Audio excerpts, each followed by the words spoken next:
You're in the Paracast, the gold standard of paranormal radio. And now, here's Gene Steinberg. Gene and Chris were pondering the aftermath of the appearance of Rick Doty on the Paracast last week.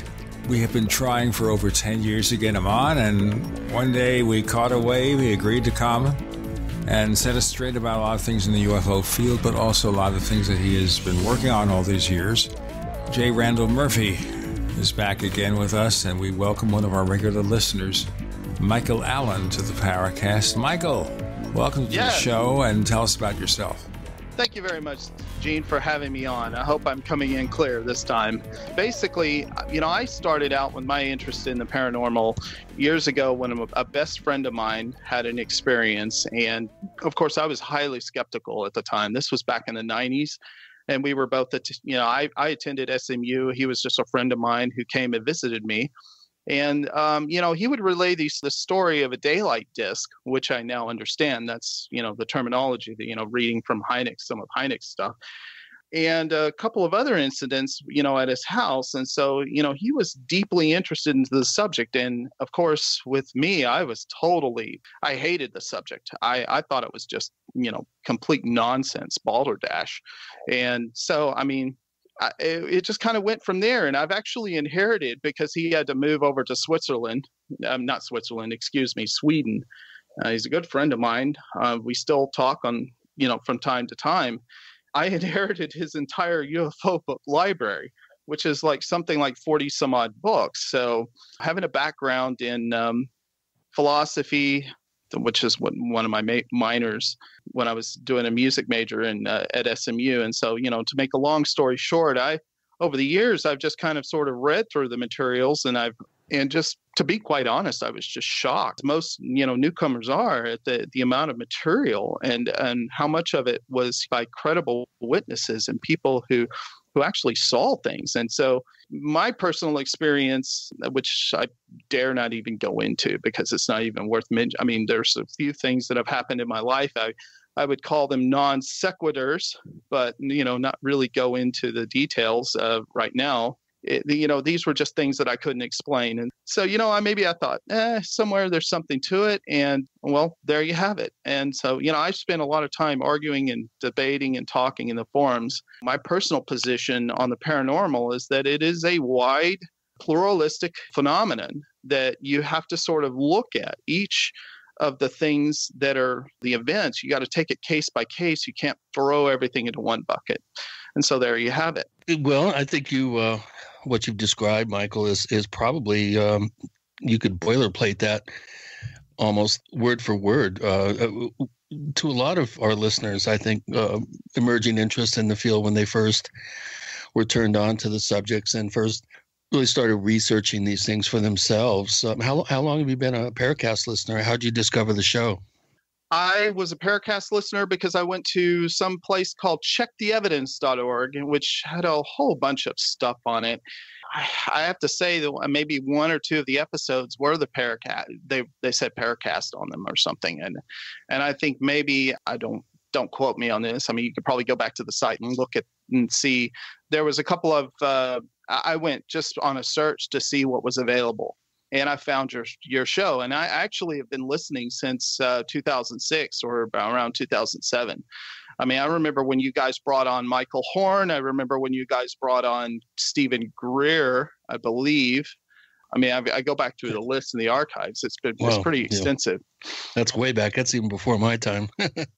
Yeah, I actually remember when you came on as the other co-host, David Biedny, who I had a lot of respect for. I hope I'm not stepping on any toes.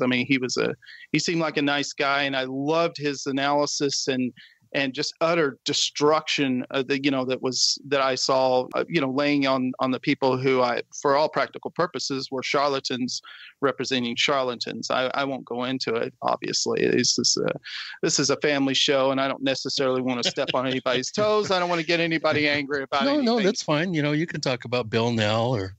Yeah. See, who else did he?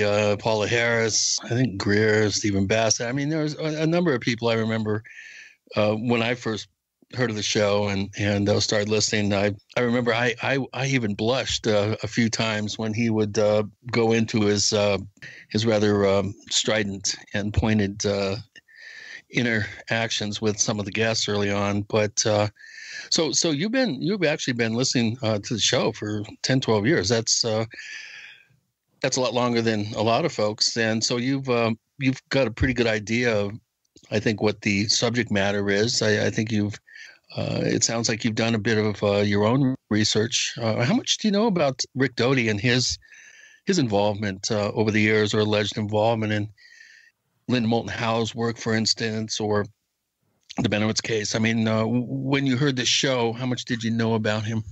Well, okay, so Richard Doty was an interesting character, and I was first introduced to him by, none other than Richard Dolan.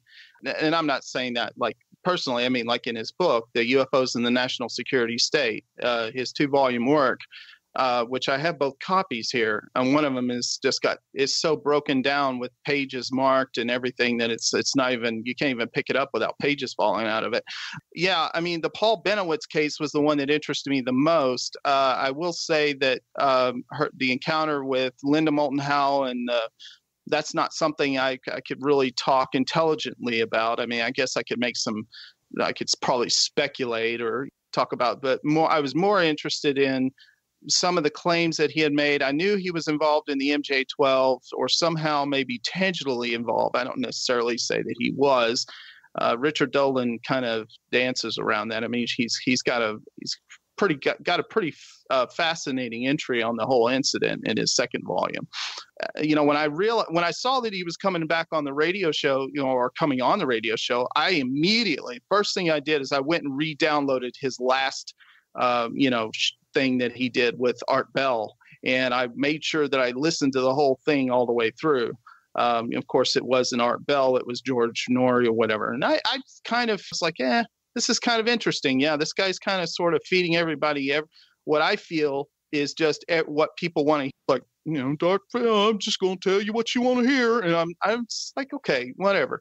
But you can't really get into these things unless you start to analyze what they're saying.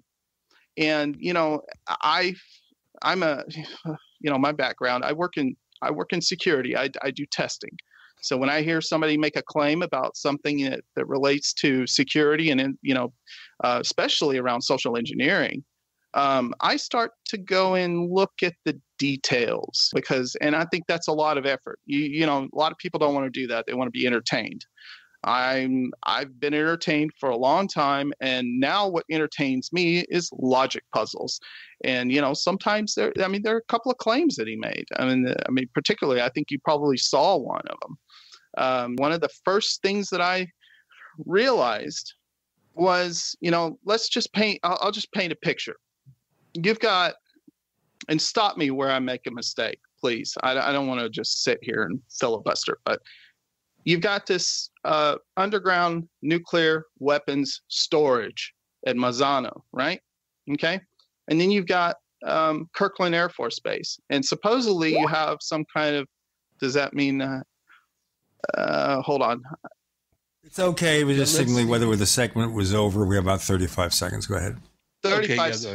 35 seconds. So to make a long story short, I think that when you put all of this information together and you start to actually look at the details, it doesn't make any sense. And I can definitely go into more of what I think is why that's wrong. And of course, I'm not coming from a standpoint of a person who's an expert at this, and not at all. I'm just an outsider looking at somebody saying something and then thinking about the assets that are being protected by the national security state. I'm going to use Richard Dolan's term because, for lack of a better term, that's basically everything. We got more to come. Michael Allen, newcomer to the Paracast with Gene and Randall. You're in the Paracast.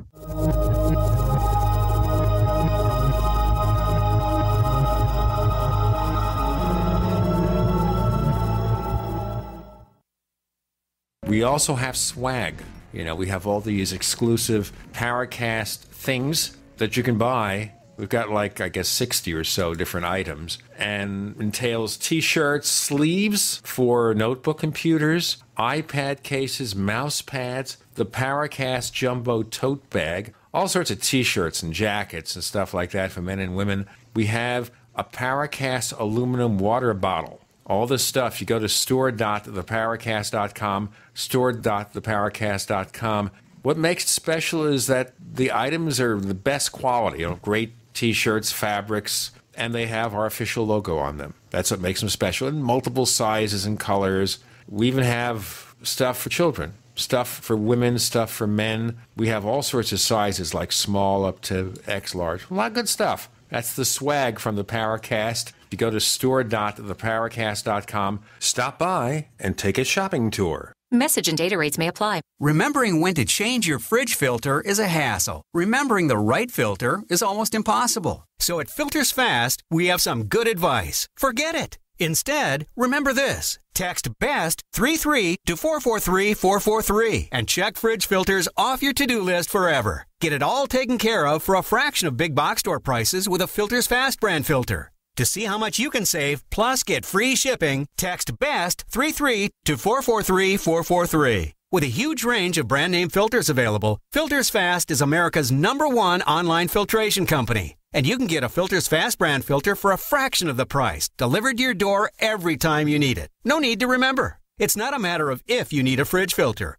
Why not text to get it taken care of? To see how much you can save and get free shipping, text BEST 33 to 443 443. That's BEST 33 to 443 443. Hunters, anglers, campers, and survivalists. Get back to nature. Expand your horizons with the highest quality, most versatile, unique slingshots and sling bows on the market at slingbow.com. Slingbow products are compact and models start from just $17.98. They're perfect for your bug-out bag or storing in your vehicle. Give yourself and your loved ones the excitement and tradition of Slingbow, a new frontier in archery and truly modern twist on this primitive survival tool. Feel the thrill only at slingbow.com. Extendivite really works. Just listen to what some people have to say. Several years ago, I was developing a very severe situation. I called it my flippy heart. It was doing not good things, and I did not want to go to a medical doctor because I just knew they would give me a cover-up pill. I didn't want to get onto that sort of thing at all. When I learned it was garlic and cayenne, and cayenne is a healer. It is a wonderful herb. I said, I think I'm onto something here.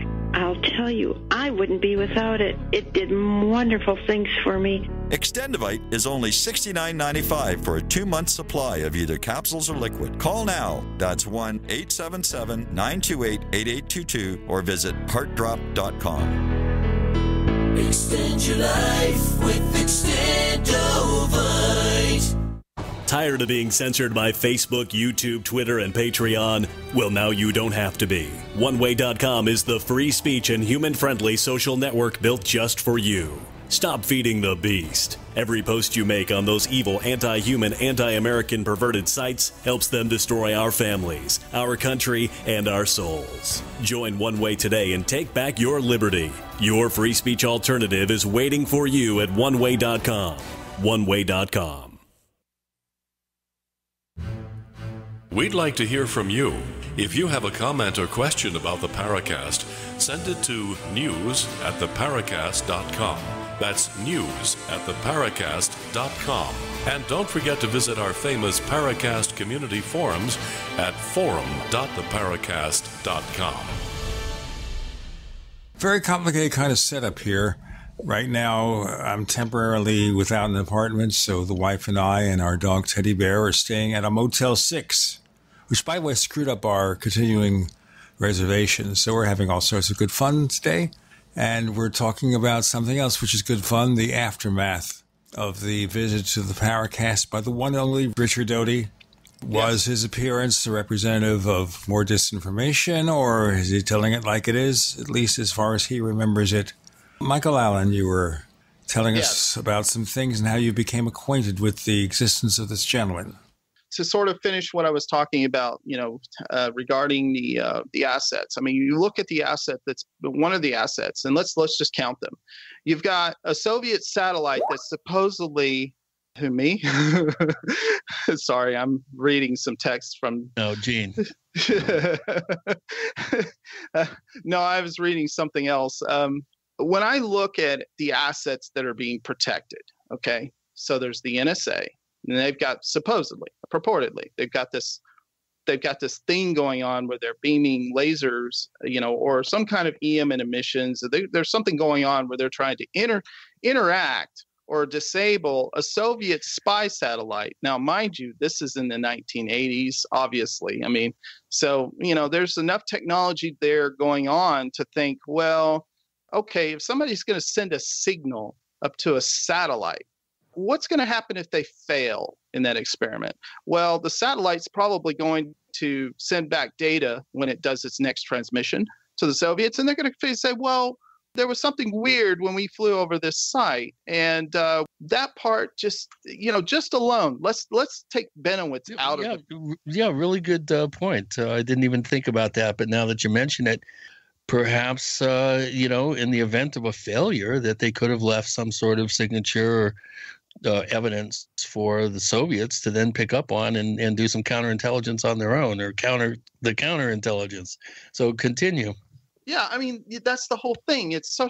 When I look at these things, I look at the big picture. I see a lot of people involved. First of all, you're already dealing with some crazy people, and I'm not saying they're all crazy.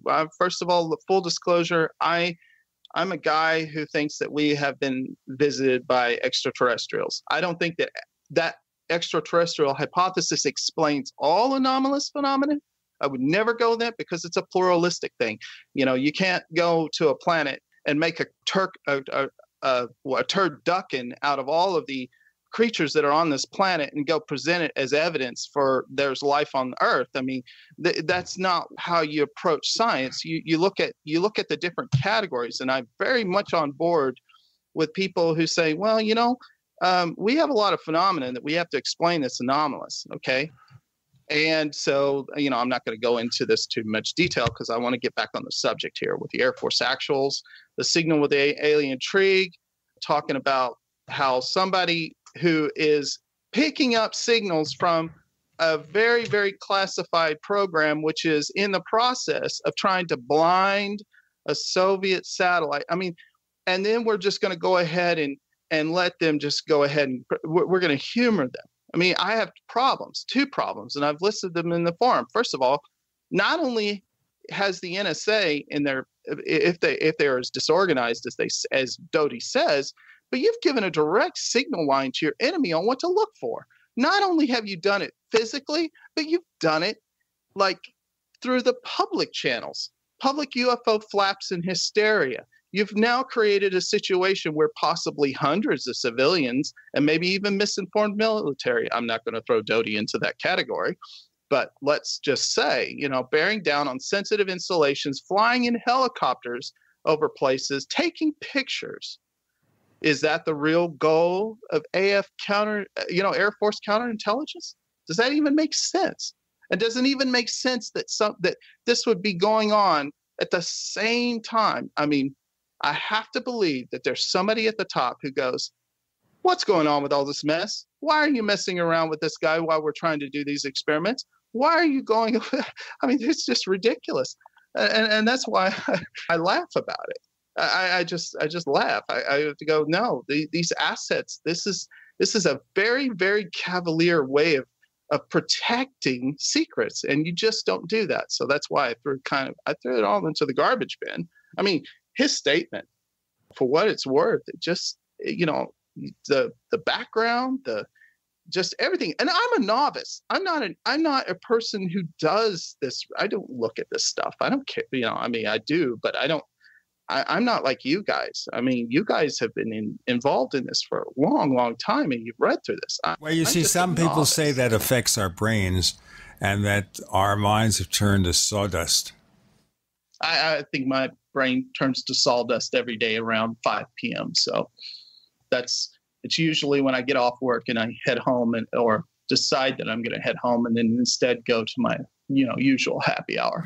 On the other hand, if you watch what's happening in the political world without mentioning specific parties or political figures, you might think that everybody's mind has turned to sawdust. Oh, yeah, but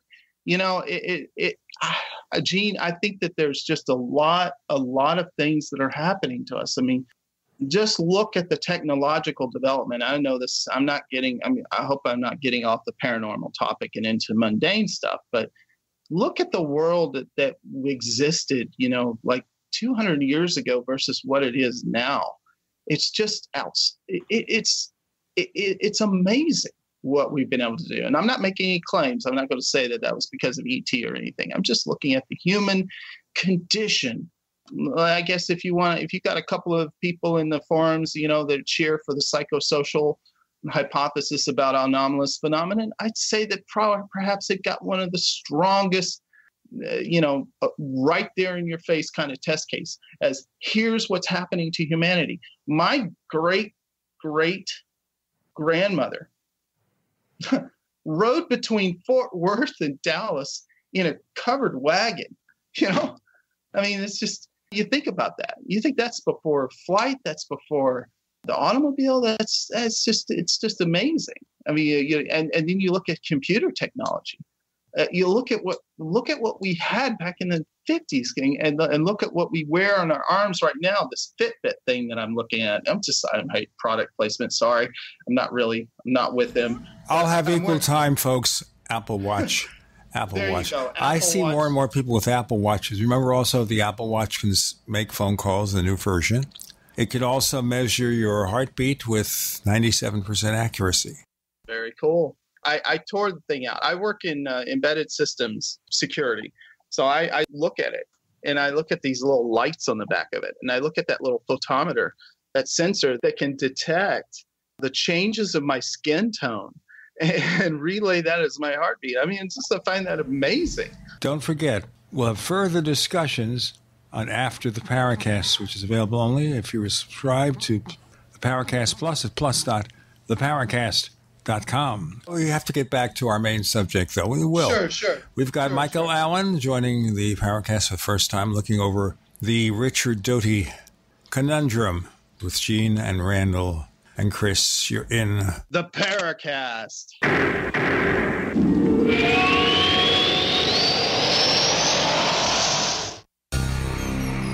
Thank you for listening to GCN. Visit GCNlive.com today.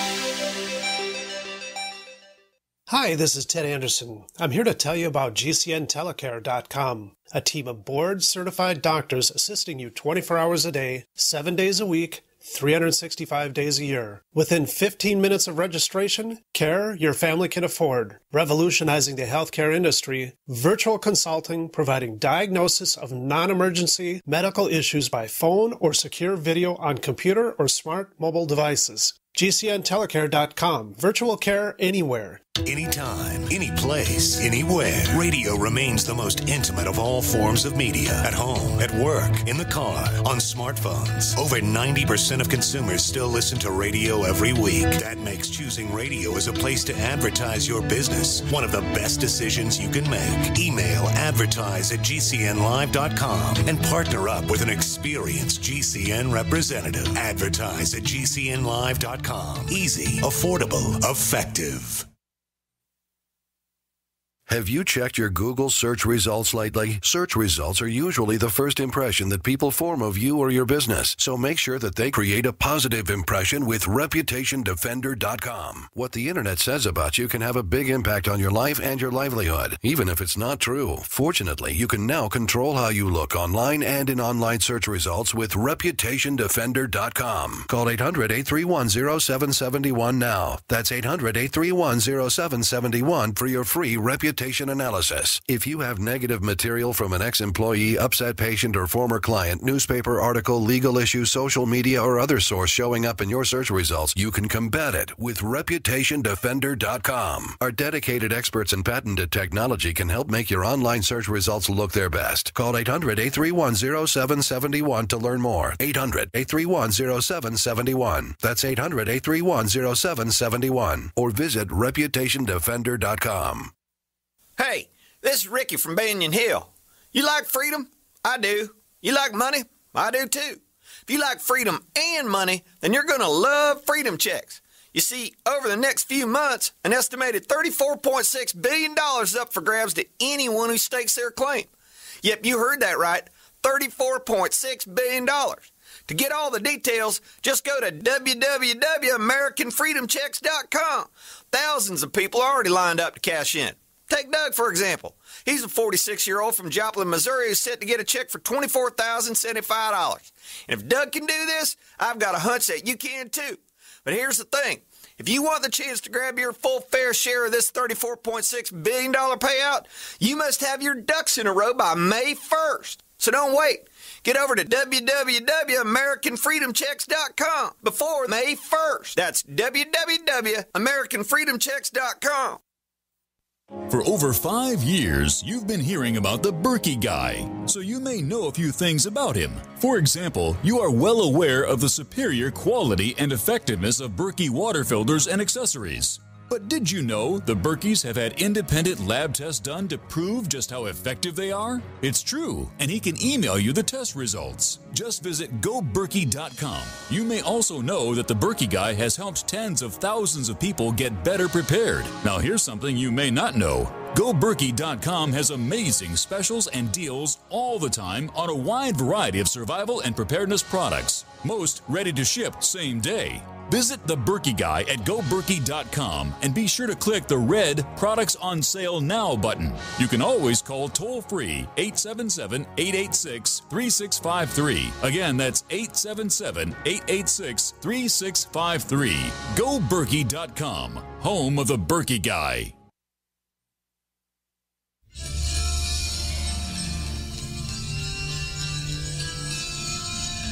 Hi, this is Bryce Abel. I'm the producer of Dark Skies, the co-author of AD After Disclosure, and you are listening to the Paracast, the gold standard of paranormal radio.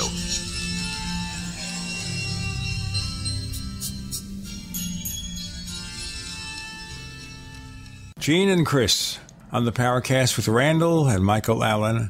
So, the long and short of it is here, do we take what Richard Doty says seriously, or just assume it's got great entertainment value?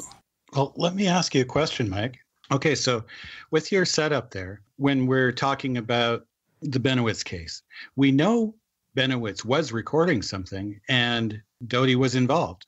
So if the transmissions, the tracking system on the base is just some sort of fabrication in order to give him an excuse to go there, like, what do you think the real reason was? So the real reason for him being there, because his story is that this base had this tracking system going and that he was picking up signals from it.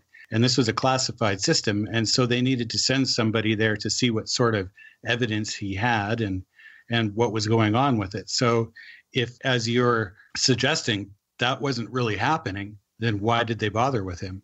The question is, why bother with it? That's a good point. I have to say that I don't want to call into question the entire event, and I hate to do that, and I'm not going to. I mean, of course, I'm not the guy who's making the claims. With the Air Force going in there and looking at it, well, okay, so maybe at the surface it was exactly fell into the scope or mandate at which his office, let's go and look at people who are involved in anomalous aerial phenomena that happened near Air Force bases, which is Kirkland. There you go, number one. And then number two involves somebody who was involved in the, like Air Force personnel. From that point of view, it makes sense.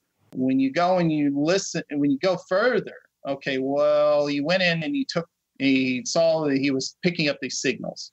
I don't know. Somebody correct me, but did anybody ever actually verify that those signals were coming from the Kirkland Air Force Base? Okay. Yeah, they did. They recognized them. I guess that's fine. But the rest of the story doesn't line up. I mean, and I guess maybe because I'm thinking about it from the point of view of very, very careful. And perhaps this is one of those incidents where somebody, when they really messed up, things really just went awry.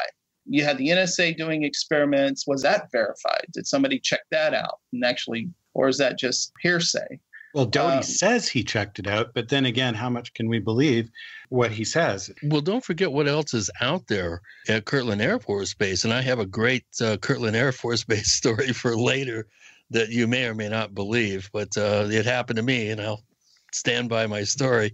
Don't forget that there's a national lab out there as well, Sandia. Everybody hears about Los Alamos and Oak Ridge and Lawrence Livermore and the other national labs, but oftentimes you don't really hear that much about what's going on at Sandia. And Phillips, I think, also has a presence out there. My assumption, and when we get Doty back, I think we need to ask him a little bit more pointed questions about the actual project. Chances are it's still parts of it or portions of it are still classified, but we're not really going to know until we ask him. But I have a sense that Sandia was probably test driving some new satellite. I guess the term would be countermeasures for satellites, and trying to glean what the satellites were actually up to. So we do have, again, Sandia National Lab out there. So it's well within the realm of reason that there actually was that sort of program going on. Ron Regehr, he'll probably confirm that for us. Yeah, I saw his name show up in the entry when I was reading about this subject.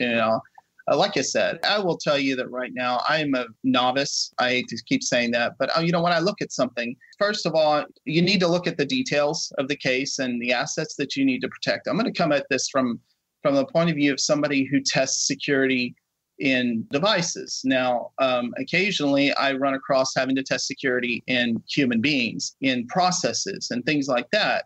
And so, so there's this thing going on where the NSA is bouncing signals off of Soviet satellites to read barcodes or whatever insignia that are on them. I mean, that was one characterization. I don't know if it's true. It sounds reasonable to identify them. And that experiment is going on. And somehow there's a signal. There's a very low frequency signal that's going out that has this audio. Or at least compressed audio was the word I heard, although it didn't sound like compressed audio because, maybe it wasn't digitally compressed, but it was compressed audio. And here Benowitz is picking up, and he's right by the base.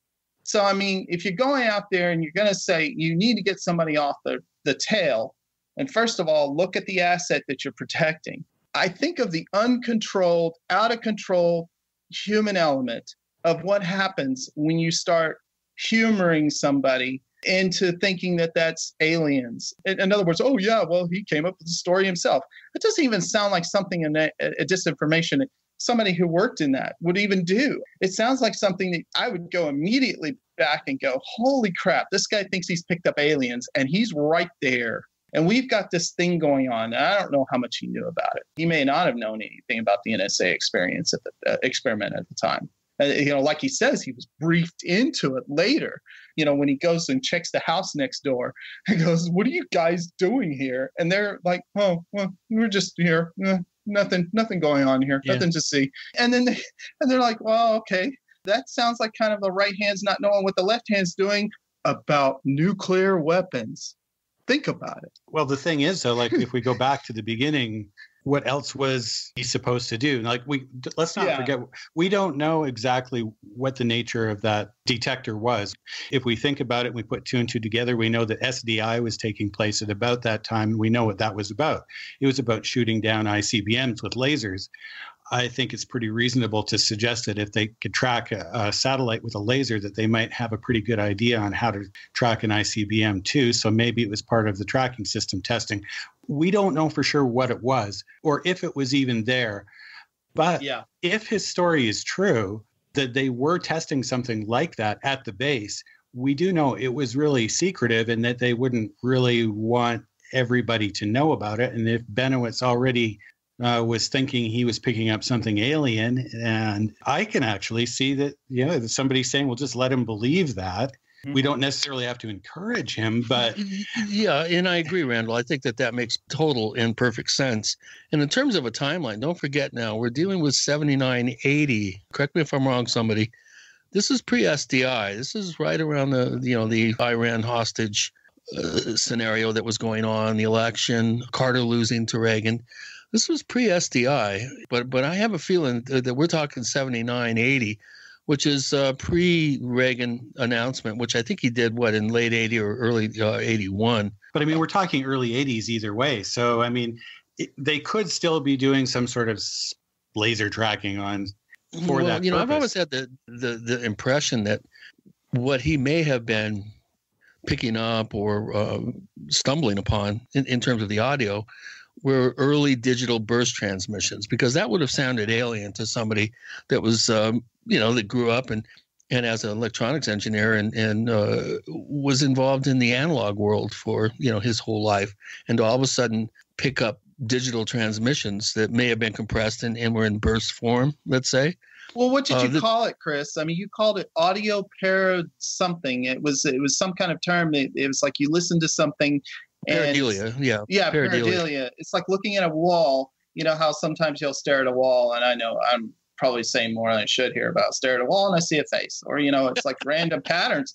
Was it that? I mean, because when I read, he was also seeing anomalous lights out near Coyote Canyon and the Manzano storage facility, and he knew enough, having his shop literally at the front door of Kirtland Air Force Base. I mean, he was within feet of the entrance, having his close proximity, having daily contact with personnel from the base, picking up stuff here and there, obviously an inquisitive guy, probably attempting to find out, through his own intelligence what was going on out there. And he seems to be a fairly imaginative and creative guy. We got a break here, guys. We got more to come with Michael, Randall, Chris, Gene. You're in the Paracast.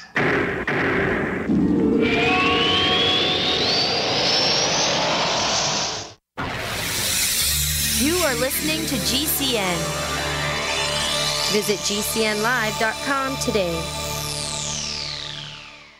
Do you need a website? Well, you can get a great deal on hosting services with Namecheap's legendary coupon code. They're offering substantial hosting discounts on shared hosting, business hosting, VPS hosting, reseller hosting, and even dedicated servers. Namecheap is preferred by millions. It's backed by a money-back guarantee. Use the coupon code LEGENDARY to cash in on the special deal at Namecheap.com, Namecheap.com. First came Attack of the Rockoids, and it was a critically acclaimed success. And now there's The Coming of the Protectors.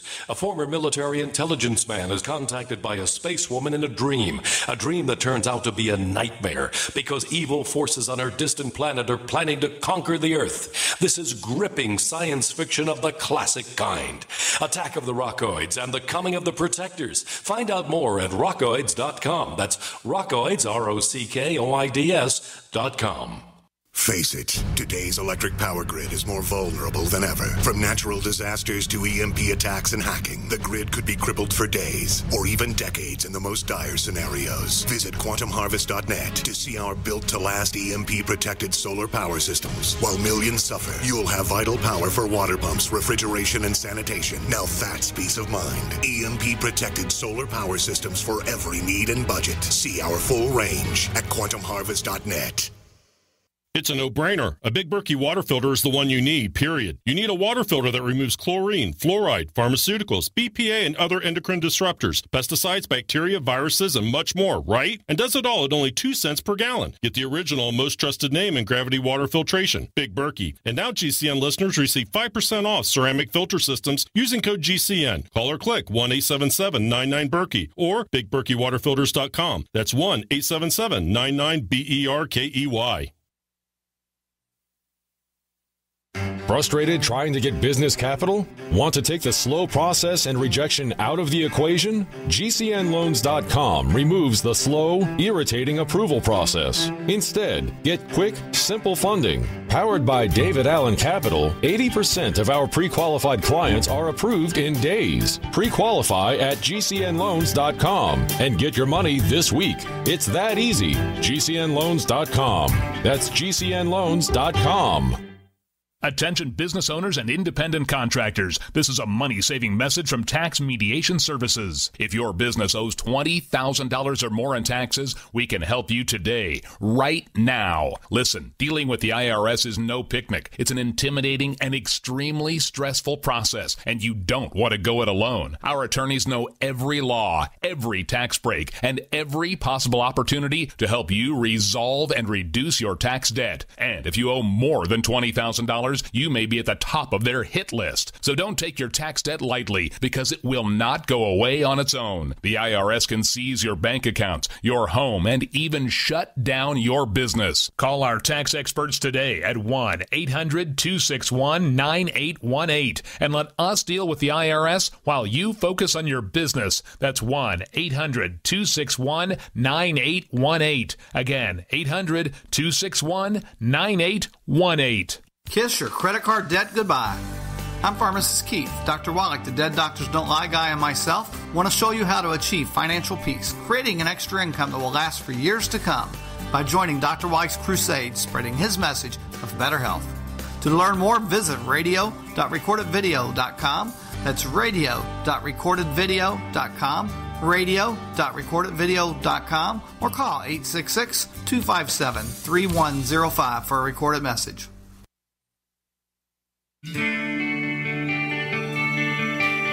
This is Jerome Clark, author of the UFO Encyclopedia and other books. You're listening to the Paracast.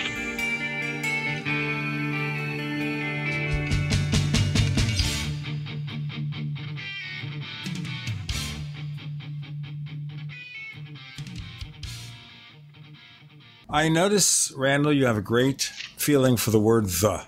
Well, it is the Paracast. There is no other the Paracast. Getting back to my point being that Benowitz obviously was a very curious, inquisitive man, a very talented electronics whiz, engineer, designed humidity equipment for probably Sandia and definitely Kirtland.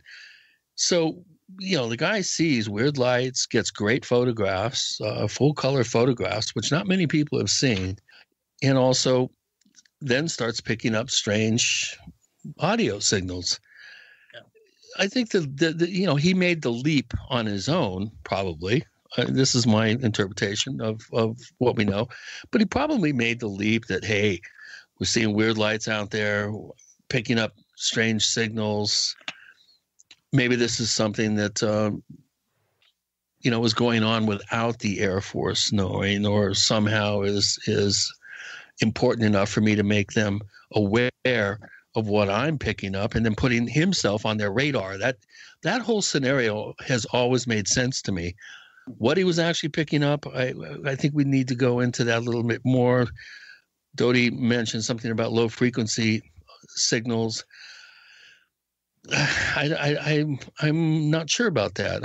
I've always had a sense that he was picking up something that to his ears would have been exotic, and that to me, right at that time, is when we were really starting to I think utilize digital burst signal technology and communications technology. Bear in mind also, folks, that Rick Doty is not a scientist. He's not an engineer.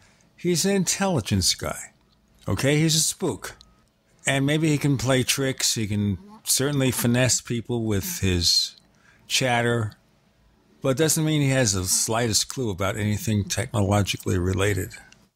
And that's why, Gene, I totally agree with that. When you go back to a story that's, spun like this, I hate to use the term, but I call it, technically it's called heterophenomenology, but it basically means you just take what somebody says as if it's fiction, and you just go over it and you try to ascertain what is actually being said that makes sense from their point of view, from a global type point of view, like for every man, like another person's point of view, and you try to make sense out of it. And so when you take the macro elements, and by macro I mean like all of the big stuff that's going on. You've got this experiment with the NSA.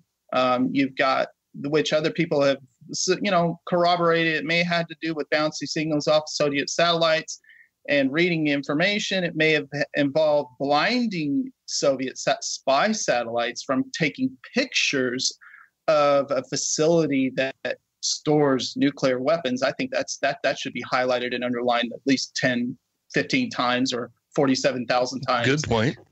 But, you look at the macros of these and you look at, well, okay, so if I was involved in an experiment, I wouldn't just cavalier.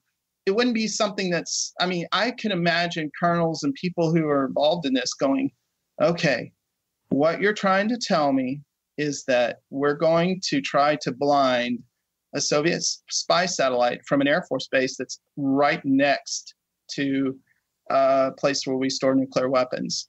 Does anybody else in the room think that this is a good idea? And you get at least 4 or 5 people will stand up. I will tell you, I am not by any stretch a person who's been involved in these, in anything remotely related to that. But I've been in meetings with people who understand what needs to be protected, assets that need to be protected. And the question always comes in mind is, when we do this, what signal are we going to send back to our enemy?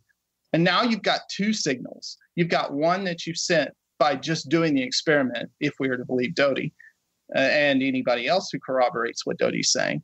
And then later, we got this other signal, which is all of the people who are now interested in the Benowitz incident.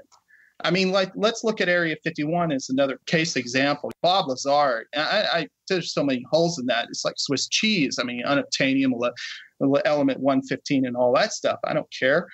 I think it's interesting. But George Knapp made I get his name right?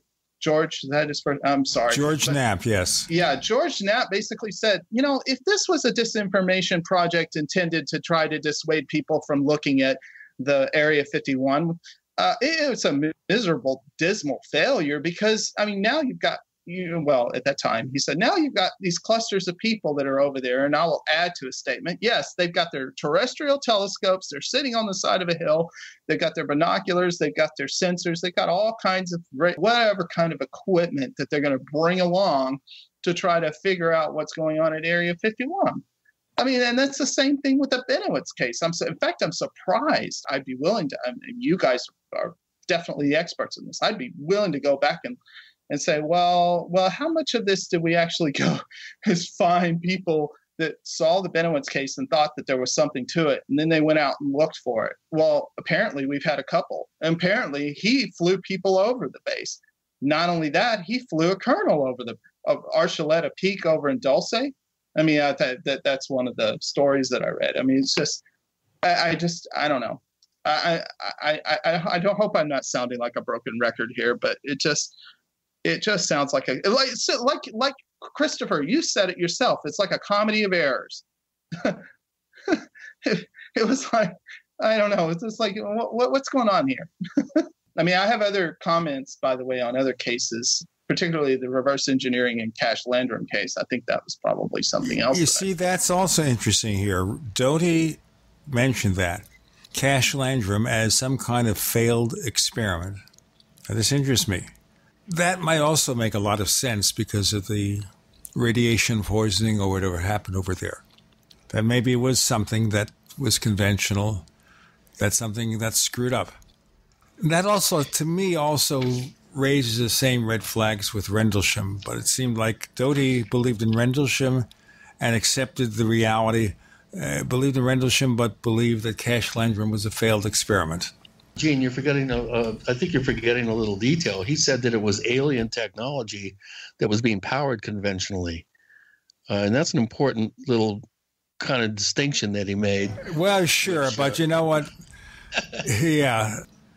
I would just like to interject that one of the most, gnawing questions that I always get from these incidents is I love to know what the color of those flames were, because I think that would indicate something, that we could at least think about what kind of emission it was. I mean, it's not a spectrographic analysis, I know, but it just seems like a lot of times, like I read, there's a row of blue lights that ran across the center, and flames occasionally shot out from beneath it. But one of the things that's always, most of the time missing from these reports is the color of the flame.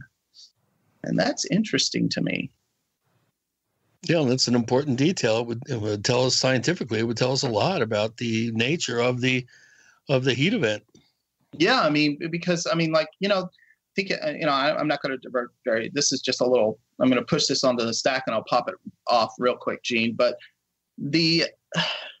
for instance, you talk about, so some people were talking about what in the farm, what would be an example of, what could we look for that would show some kind of evidence that we're looking at something that's, not normal means of propulsion. And that was one of those things. That's why I always look at the color of the flame. The fact that it was, and that makes sense, the fact that it was powered by conventional means, which probably nuclear, I don't know. Well, the fact that they had burns, I don't know if they were one of them said she suffered from severe headaches, nausea, diarrhea, which is typical. It was all typical to or consistent with radiation poisoning. Right. But the non sequitur in the entire thing, zooming out and looking at when I see Gene, are you aware of any reverse engineering? He says, Doty, no, I wasn't briefed into any R&D program, not at all. Randall, but on another program, you mentioned the Cash Landrum case was a total failure. And Doty goes, well, the Cash Landrum case was in fact a reverse engineered craft. I mean, I was just like, I nearly fell out of my chair when I heard that. Oh, wait, maybe I was laying down. I know he's out of practice.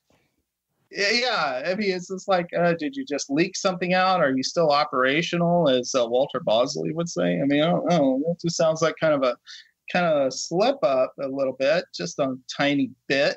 I'll tell you what, guys.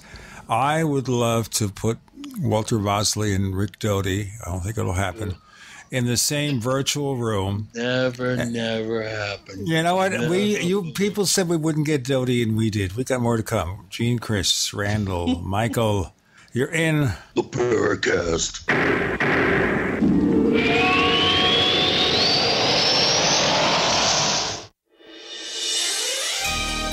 Thank you for listening to GCN. Be sure to visit GCNlive.com today. Attack of the Rockoids has been well received by critics and readers alike. It's a thrill-a-minute story you'll never forget.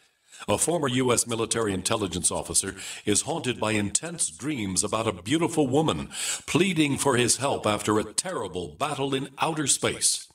But the dreams turn out to be true and thrust him into a telepathic love affair with a woman whose faraway planet is intent on destroying the Earth. And now the gripping tale continues in The Coming of the Protectors. It's the second book of the Rockoids trilogy, a galaxy-spanning adventure that pits our hapless heroes against powerful, fanatical enemies that threaten the lives of freedom-loving beings everywhere.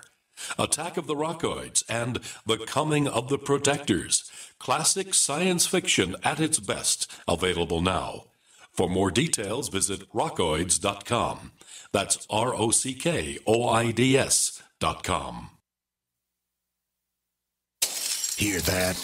That's the sound of a house being trashed while a gang of thieves ransack the place. And what they don't steal will be destroyed. This year, resolve not to be the next victim of a break-in. Go to faketv.com and discover a device that creates the illusion someone inside is watching TV, even when you're miles away. Security is a mindset, and Fake TV should be part of your security solution. Be vigilant, but not fearful.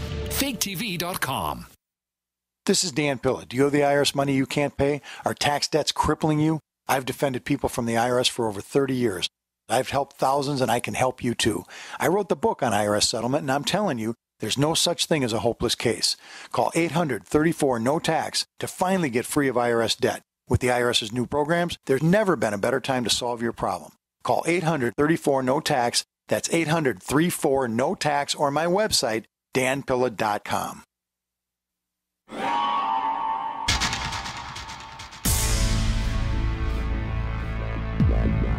Welcome back to the Paracast, the gold standard of paranormal radio. And now, here's Gene Steinberg. I want to tell you this is a very crazy show for one reason. Actually, two. First, I'm at Motel 6. Long story. Chris is somewhere in the wilds of upstate New York on a mountaintop overlooking Tennessee by the dimensional portal. No, not kidding. Overlooking Pennsylvania, actually. Born on a mountaintop in Tennessee is what I think of, the Davy Crockett song from the 1950s. We got Michael Allen near Dallas, but not in the oil district. And we have Randall somewhere in the remote wilds of Canada trying to make sense. But as I said, I don't think the dream team-up will ever happen. And I think if it does, there will be fireworks like you've never heard. There will be nasty tweets. No, I disagree. They'll just clam up and not say anything. No. Wait a minute. Gene, that's perfect. Fact is if you get them both in the room, you're going to know which one's operational and which one's not. Oh, that's interesting.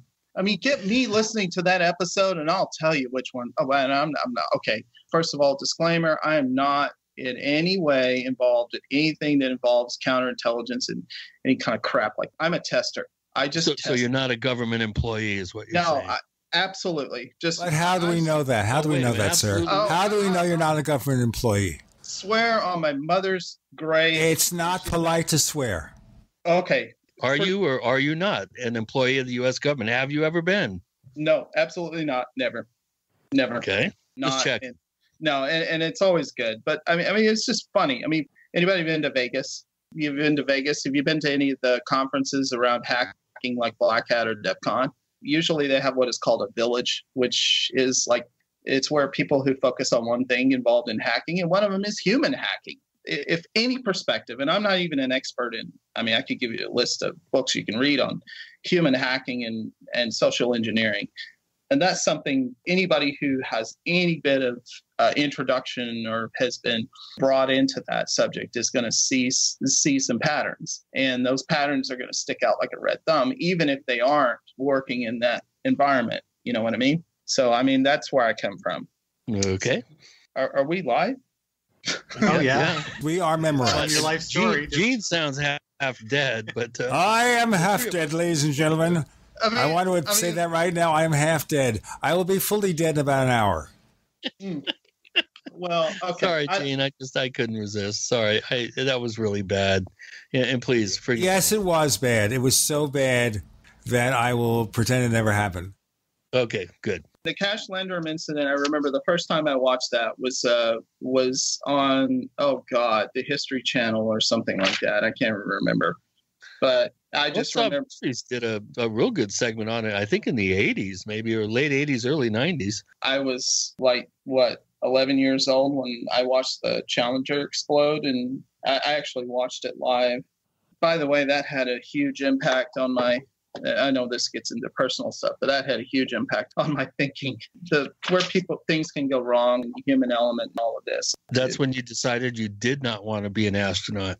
I think so. I went from that to wanting to work at the superconducting super collider, and then that got canceled. That was another devastating incident in my life. And then I ended up like, well, the hell with it. I'm just going to go and be a pianist. There you go. Yeah. I can identify with that. You know, when I really had a problem with the super collider scenario was several months ago when I had this weird feeling that somehow when CERN did their first real major power up, they inadvertently slipped us into an alternate reality where reality star would become president. And to me, that word reality, and there's just something there. I'm sorry, Gene, I know politics, blah, blah, blah. John Bolton, National Security Advisor. Oh, boy. Yeah, it makes you cringe. I think we've slipped into an alternate reality that is probably being scripted as a Twilight Zone episode in some other multiverse. Except that Richard Doty is still in that same reality, so I doubt it. I mean, let's go back and let's look at that alternate reality before and after. I mean, here's the test case. You just go over and look at and just listen to some of the things that are being said by this guy, and you're like, okay, yeah, I'm still in the same reality. Well, I love the Socorro thing. Well, yeah, the mechanic that Ebian that they brought to Los Alamos and befriended, E.T. called home and gave wrong coordinates, and Socorro was them coming back looking for him and ending up scratching their heads going, where is he? Oh my God. There's so many things that I mean, the Socorro incident just by itself is an interesting incident. And I hate to just be tainted with that kind of, but look at it was a classic. Well, it is, but look at the assumptions behind it. I mean, I'm sure everybody's talked about this, and maybe you brought it up in the forums. How does he breathe in our atmosphere? Well, yeah, I mean, come on. We could scientifically, tear the whole ETH and captured aliens and bodies and all the rest of it down very easily. Now, mind you, I don't mean to do that. I'm just saying that question, it's an interesting question. And sometimes it just kind of, how do they breathe in our atmosphere? According to the mythology, their atmosphere is very similar to ours, but a little bit thinner with a little bit more argon or something like that in it. He was saying, well, sometimes they need a little bit of a booster to, I'm not really sure why, or some sort of filter, but they can breathe our air. I don't think that's too huge of a stretch. There's also been a number of ET encounters where the so-called ET beings have had what appear to be breathing apparatus on. Yeah, getting the coordinates wrong, I guess I could go ahead and accept that. That's not a big deal. The problem is that the basis of it, well, most of that's true. Okay, now let's go look at the Serpo claim. And I think I made a comment somewhere that this is not by any stretch a close binary system. I've got a Meade 20 centimeter Schmidt Cassegrain telescope, and I bring it out. I get my daughter to look at it. And if I was down at the equator, I think I could resolve the distance between those two, that really extremely wide binary star. And unless there's a third one there, I don't want to put all of the Serpo claims on Doty, because Doty doesn't really, he just saying, yeah, that maybe most of that may be true. That's where it begins and ends. You don't hear any other details about it. And I don't want to implicate it, but when you actually go to the Serpo documents themselves and you look at it, it's kind of like, oh yeah, this makes sense from a point of view of a person who really loves that Marjorie Fish diagram with all of the dots and the connecting the dots. And by the way, I spent some time. Yeah. Well, that's, excuse me. It depends on your point of view, your POV in space. All that stuff to me is total theater. Gene, Len Kasten, I know I've made some overtures to try to get him on the show. Of course, Len Kasten is the author of the Serpo book. I'm not even sure the title, but I haven't really had a chance to discuss it with him. And I'd sure love the opportunity to find out what he thinks about the story, having written the book. And also Bob Collins. We've never had either of them on the show, have we? Collins has been on the show. Oh, he has? Okay. He was on the show early, and then it got to be really weird. And if you give me a moment, I'm going to look up some of the information, because I know that he had to do a rebuttal about what someone else said. And there was a book that Collins wrote that I think was supposedly co-authored by Doty, but he just disavowed the book. He's a very important person, I think, lurking about the netherworld here on this subject. And also, well, it would be really good to get Len Kasten on the show and talk to him. Was he on the show early on? No. No, because he was the one that wrote the book on Serpo. And Victor Martinez, has he ever been on the show? He was embroiled in that whole controversy, I think, initially. He was the one that... No, he was never on the show. Well, for our new listeners, Victor Martinez, don't ever get on his mailing list, folks. I've somehow been... Oh, man, I don't know how many times I've tried to get off it. He just... The guy doesn't have a life. So many posts. A lot of them are very interesting. Let's break. Right. Gene, Chris, Randall, Michael, you're in the Paracast.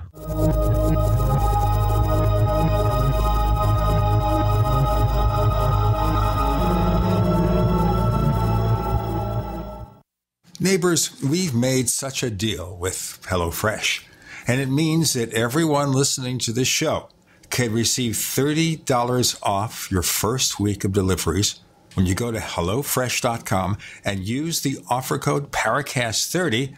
You know, with HelloFresh, you can choose the delivery day that works best for you.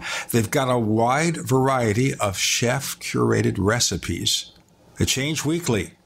And can you imagine me cooking Japanese panko chicken? It makes me feel like I'm a chef.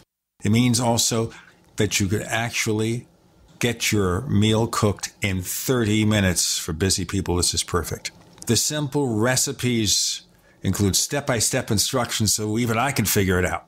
Go to HelloFresh.com, use the offer code Paracast30 to get $30 off your first week of deliveries.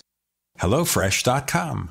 I tried other brands, but I came back to my Sunshine. For the best hot or cold pain relief, get the best. Get a Sunny Bay heating pad. Sometimes life can be a pain in the neck or back or shoulder. And the best relief for that pain is a Sunny Bay heating pad. Did you know that the American College of Physicians said that one of the best ways to treat muscle pain is heat therapy? Sunny Bay heating pads are handmade with high quality, can be used at home or at work, and have a lifetime 100% positive rating on both Amazon and Etsy. Why take another pill? Many people use our Sunny Bay heating pads alone and got rid of the neck pain. Long distance travel or long hours in front of a computer can take its toll on your body. See why our homegrown small business at sunny-bay.com has tried to help people just like you. Get your Sunny Bay heating pads at sunny-bay.com. That's sunny-bay.com. Or call 253-678-1361 for hot and cold therapy. sunny-bay.com. Hear that? That's the sound of a house being trashed while a gang of thieves ransack the place. And what they don't steal will be destroyed. This year, resolve not to be the next victim of a break-in. Go to faketv.com and discover a device that creates the illusion someone inside is watching TV, even when you're miles away. Security is a mindset, and Fake TV should be part of your security solution. Be vigilant, but not fearful. faketv.com. Hello, my name is Marjorie Wildcraft. I'm the founder of the Grow Network, which is an online community of people who produce their own food and medicine. We are really into backyard self-reliance. If you want this lifestyle, I suggest your first step be to learn some basic home medicine. Just the other day, my 18-year-old son came to me and said, "Mama, I got a sore throat. Can you fix me up?" And I said, "Sure, Ryan," and in about 24 hours, he was better. The best home medicine for you to start out with is garlic. It's an amazing natural antibiotic, and I can show you how to use garlic to handle ear infections, sore throats, colds, and flus. As a way for you to get to know a little bit more about me and the Grow Network, I've written up an easy introduction on how to use garlic. It's at gcnwellness.com. Now, the station manager told me that I needed to say the URL at least twice, even though it feels kind of weird. But if you're interested in backyard self-reliance, you are one of us. Go to www.gcnwellness.com and let's connect up. Water is the single most important thing your body needs, so you want to be sure it's the best for you and your family. Since 2005, thousands have depended on Berkey purified water. The Berkey Guy provides the lowest priced filtration systems in every size for incredibly delicious water now and in an emergency. Get to GoBerkey.com or call 877-886-3653. 877-886-3653. GoBerkey.com. We'd like to hear from you. If you have a comment or question about the Paracast, send it to news@theparacast.com. That's news@theparacast.com. And don't forget to visit our famous Paracast community forums at forum.theparacast.com. Okay, I'm going to give you a secret, folks. I used to be on fairly good terms with Victor Martinez back, I think, through 2010. And I was on a crazy mailing list. I'm not on that crazy mailing list anymore. He helped set up the original format for our Paracast newsletter. Oh, cool. Believe it or not. He did one good Victor's thing. Victor's a nice guy, but he's just really, bright-eyed and bushy-tailed. I haven't really caught up with him in a number of years, but he used to be like Rich Hanson's another one. They just, everything that comes along, it just totally feeds their fantasy, for lack of a better term. Sorry, Victor. I mean, I really appreciate all your efforts, and you've done some really, really good work chasing down stories and that sort of thing over the years. But take it from a guy that helped design and build the BS meter factory. You need to spend a little bit of cash and like get in touch with me and maybe order one of these devices called the BS meter. It's really important for your process. Amazon has a special price on those meters. On BS meters, cool. Hold on, let me look that up. I'll get right on that right now. Hold on. I understand they come with Amazon Echoes, so you can actually have Alexa come back at you when you say something that's wrong and say the actual word or the euphemism. Yeah. What? Gene, you digress. My middle name, my friend. BS meter. There's an app. It's by Robot Sidekick. Okay, but here's what happens in Washington, D.C. The meter keeps self-destructing because of a system overload. System overload. Oh, my God. Yeah, like the new budget that they gave, 1,000 minutes before the vote, and it's like 2 feet high. Like, how are you going to read, 10,000 pages in like how many minutes? What's 1,000 minutes? 3 hours or something, or 2 hours? I understand what happens is you have to pass the bill before you can read it. Yeah. Oh, of course. Yeah, the Patriot Act would be a good example of that, right? Patriot Act Part 2. Tell you what was the worst, though. They said that the Affordable Care Act, no one got to see it because of something that was misquoted from Nancy Pelosi, but it was posted online before it was passed. Just mentioning that. All right. We digress. I still want to tell my Kirtland Air Force Base story, but where were we? I don't know. We were talking about. I think we were talking about something. I'm sorry. I missed it. I know exactly what we were talking about, but I think we should move on and cover some other elements of his particular process and how he related it to our listeners. Again, there was something about the matter-of-fact, very relaxed way in which he was able to relate a lot of very jaw-dropping, eye-opening information. How can someone like that be so nonchalant when claiming the Socorro incident was just aliens coming to look for their lost buddy and getting the wrong coordinates? I mean, he did not have any sort of sense of incredulousness or incredulity. Well, I can give you an answer. I can try, but it'll be quoting Walter Bosley. Walter himself says, when you're in that operational phase, what are you doing? You take the entire corpus of data, well, not data, but stories, and you put them into a box, and they said, this is me. Or, at least that's how I heard him. In other words, he described, and somebody, please correct me if I'm wrong, because this is just I did a cursory, I listened to that episode last night, and Walter Bosley just seems to, he kind of hit the nail on the head on this, the idea of how would somebody who's operational put themselves into a mode where they're credulous.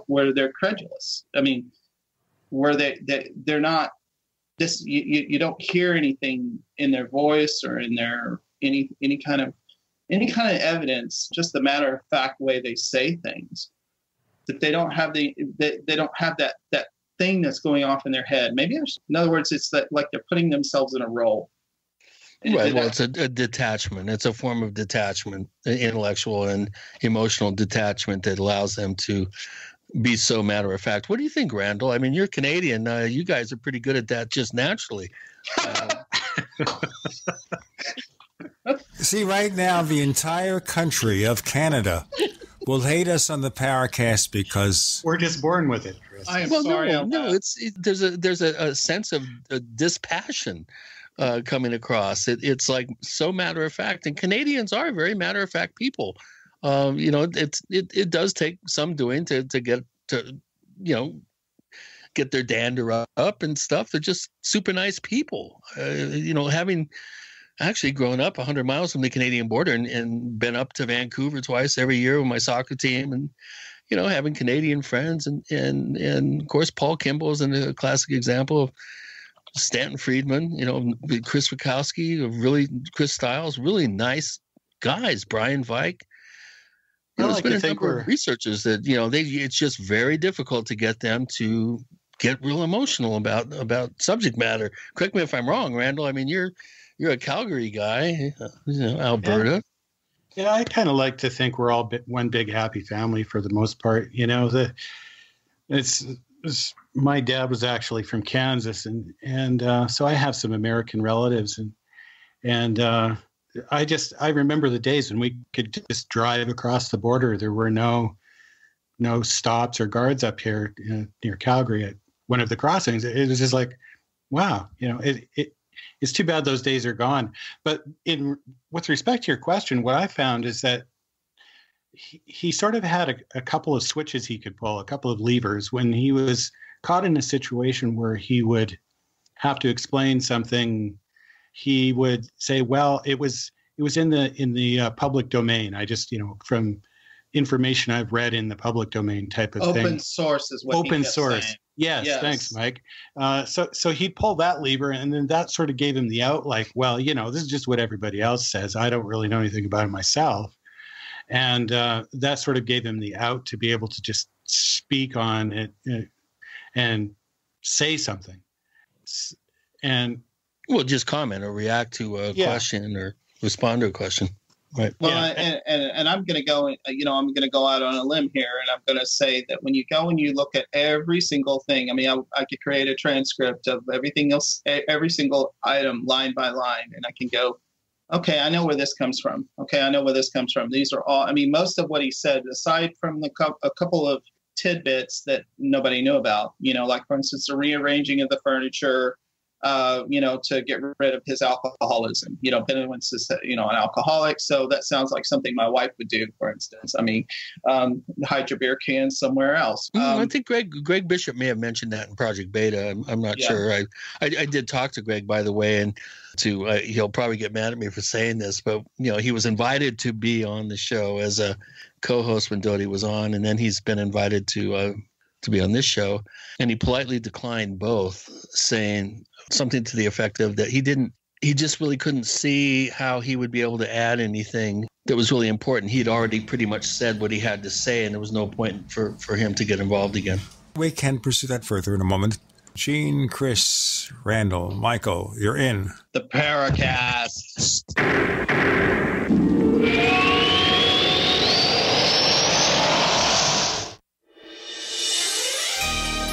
Thank you for listening to GCN. Be sure to visit GCNlive.com today. The answer to being in control of your own healthcare is freedom from insurance. Become part of a group of self-pay patients that come together to share in each other's medical expenses. Individual share amounts begin at $107 a month and $347 for families. Choose from 3 health-sharing programs. Holistic treatments may be eligible for sharing. See guidelines. Discount programs available for dental, vision, and pharmacy. Go to libertyoncall.org. That's libertyoncall.org. Hear that? That's the sound of a house being trashed while a gang of thieves ransack the place. And what they don't steal will be destroyed. This year, resolve not to be the next victim of a break-in. Go to faketv.com and discover a device that creates the illusion someone inside is watching TV, even when you're miles away. Security is a mindset, and Fake TV should be part of your security solution. Be vigilant, but not fearful. faketv.com. Have you checked your Google search results lately? Search results are usually the first impression that people form of you or your business. So make sure that they create a positive impression with ReputationDefender.com. What the internet says about you can have a big impact on your life and your livelihood, even if it's not true. Fortunately, you can now control how you look online and in online search results with ReputationDefender.com. Call 800-831-0771 now. That's 800-831-0771 for your free reputation reputation analysis. If you have negative material from an ex-employee, upset patient, or former client, newspaper article, legal issue, social media, or other source showing up in your search results, you can combat it with ReputationDefender.com. Our dedicated experts in patented technology can help make your online search results look their best. Call 800-831-0771 to learn more. 800-831-0771. That's 800-831-0771. Or visit ReputationDefender.com. Warning, if you're drowning in debt you can't afford, do not let the credit card companies trick you into thinking that you have to pay it all back, because you don't. What the credit card companies don't want you to know is that there's actually a way to get debt-free without paying off your entire debt or going bankrupt. If you have $5,000 or more in credit card debt, you now have the right to let us settle that debt for a fraction of what you owe. For free information, call Credit Associates now. 1-800-959-5759. We'll even show you how much money you could save. If you can't afford to pay off all your debt, do not let the credit card companies trick you into thinking that you have to. Call Credit Associates now for free information on how to get debt-free faster than you ever thought possible without debt consolidation or bankruptcy. We depend on your success and offer a guarantee, so there's no risk. For free information, call now. 1-800-959-5759. That's 1-800-959-5759. 1-800-959-5759. Hi, Peter Vaccaro for ParanormalDate.com. Are you looking for love in all the wrong places? Now you have a chance to change that by signing up for free at ParanormalDate.com. This incredible dating site puts people of like minds together. People who are interested in the strange, the unusual, mysteries, ghosts, UFOs, and the afterlife, and so much more. ParanormalDate.com was developed for you, people seeking a viable alternative to the other dating services. You can join for free by going to ParanormalDate.com, and if you decide you like it and want to connect with people, use the code GEORGE for a substantial discount. Mark Rawlings, president of ParanormalDate.com, says so many people hunger to share their experiences about the paranormal, the unexplainable, or the afterlife, and so much more, and this is the source for them to meet and share that common interest. So sign up for free at ParanormalDate.com, ParanormalDate.com, and use the code GEORGE if you decide to connect with someone you like.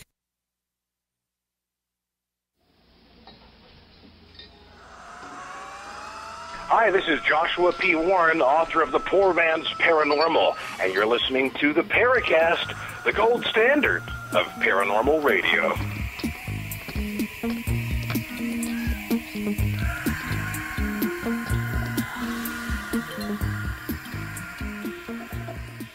Remind you, ladies and gentlemen, we have the Paracast Plus at plus.theparacast.com, plus.theparacast.com. It's all about the After the Paracast podcast, which is certainly going to be interesting this week because it'll have the roundtable about the Doty visit.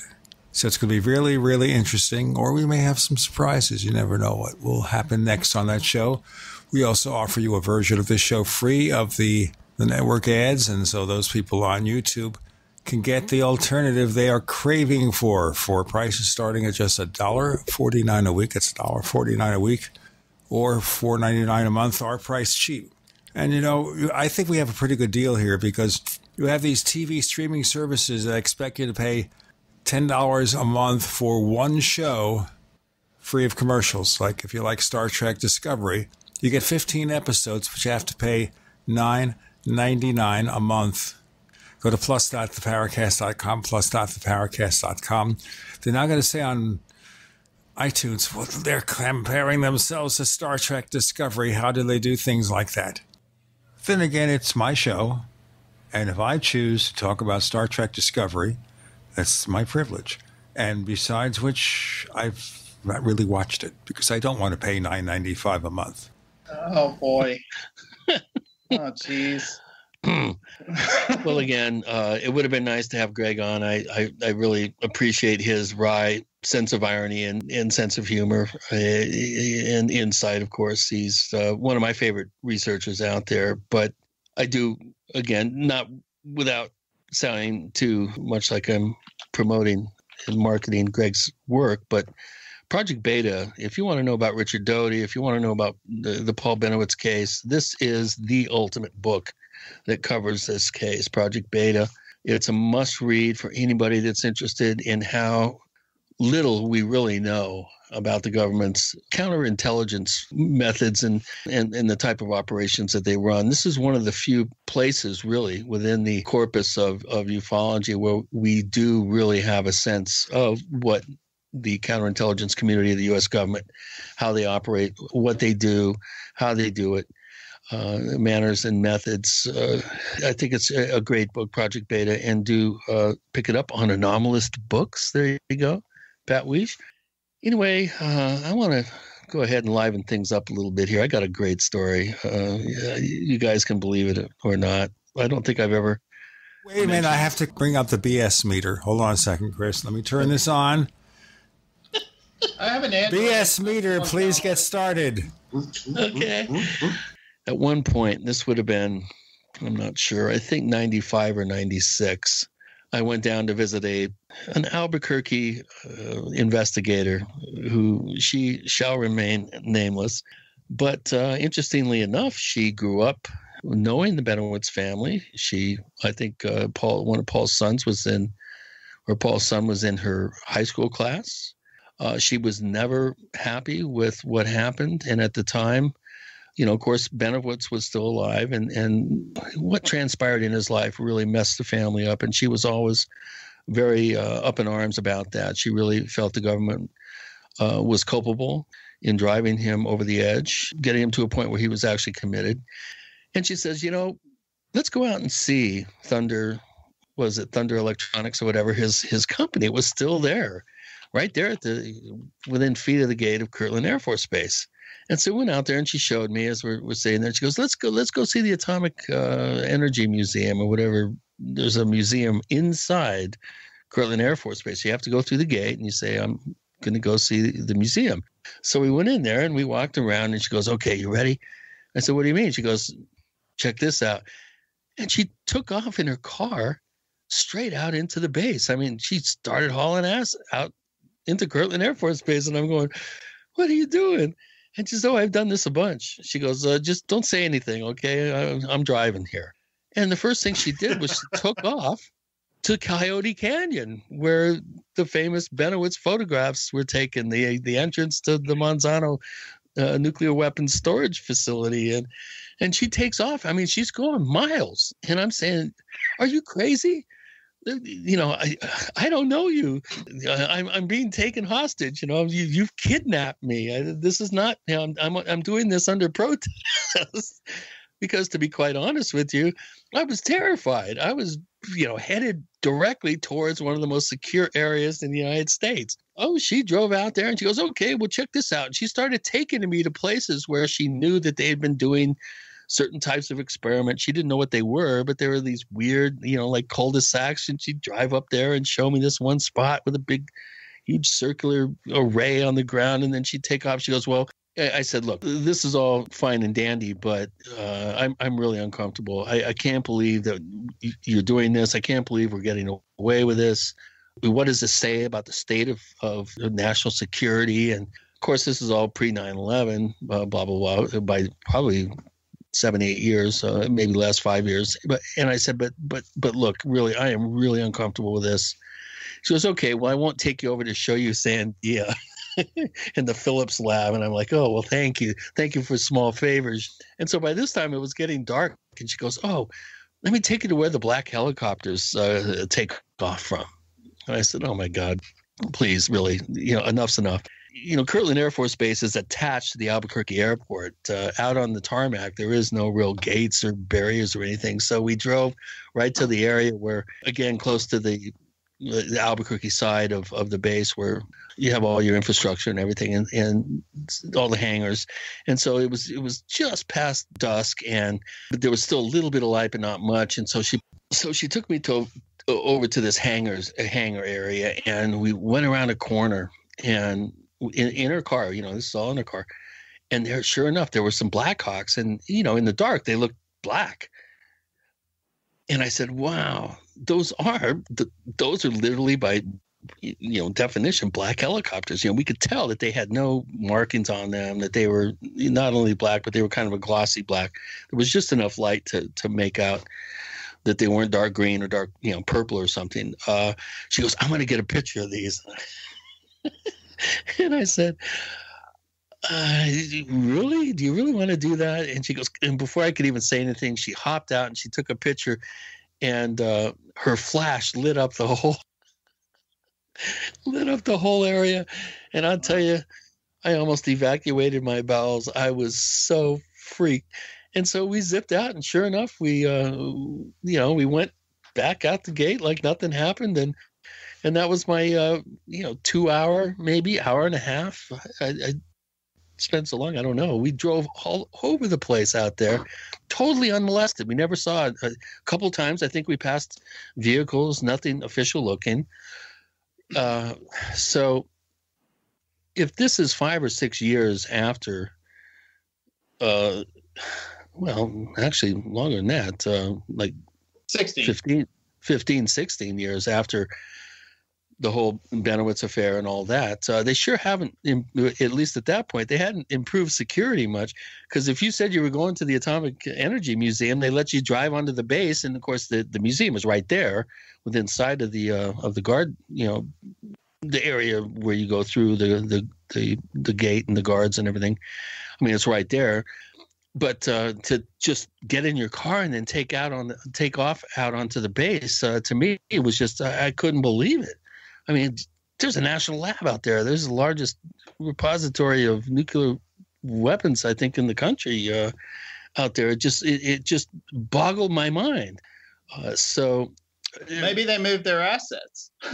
I mean, Well, maybe, yeah. Maybe the base was, maybe Coyote Canyon, maybe Monsanto wasn't, maybe they moved everything. I don't know. But it still doesn't make sense to me that you could drive around an Air Force base with a national lab totally, just with impunity. I mean, nobody stopped us. We never saw an official vehicle. It just blew my mind. Let's blow our minds. Another segment with Chris, Gene, Randall, and Michael. You're in the Paracast.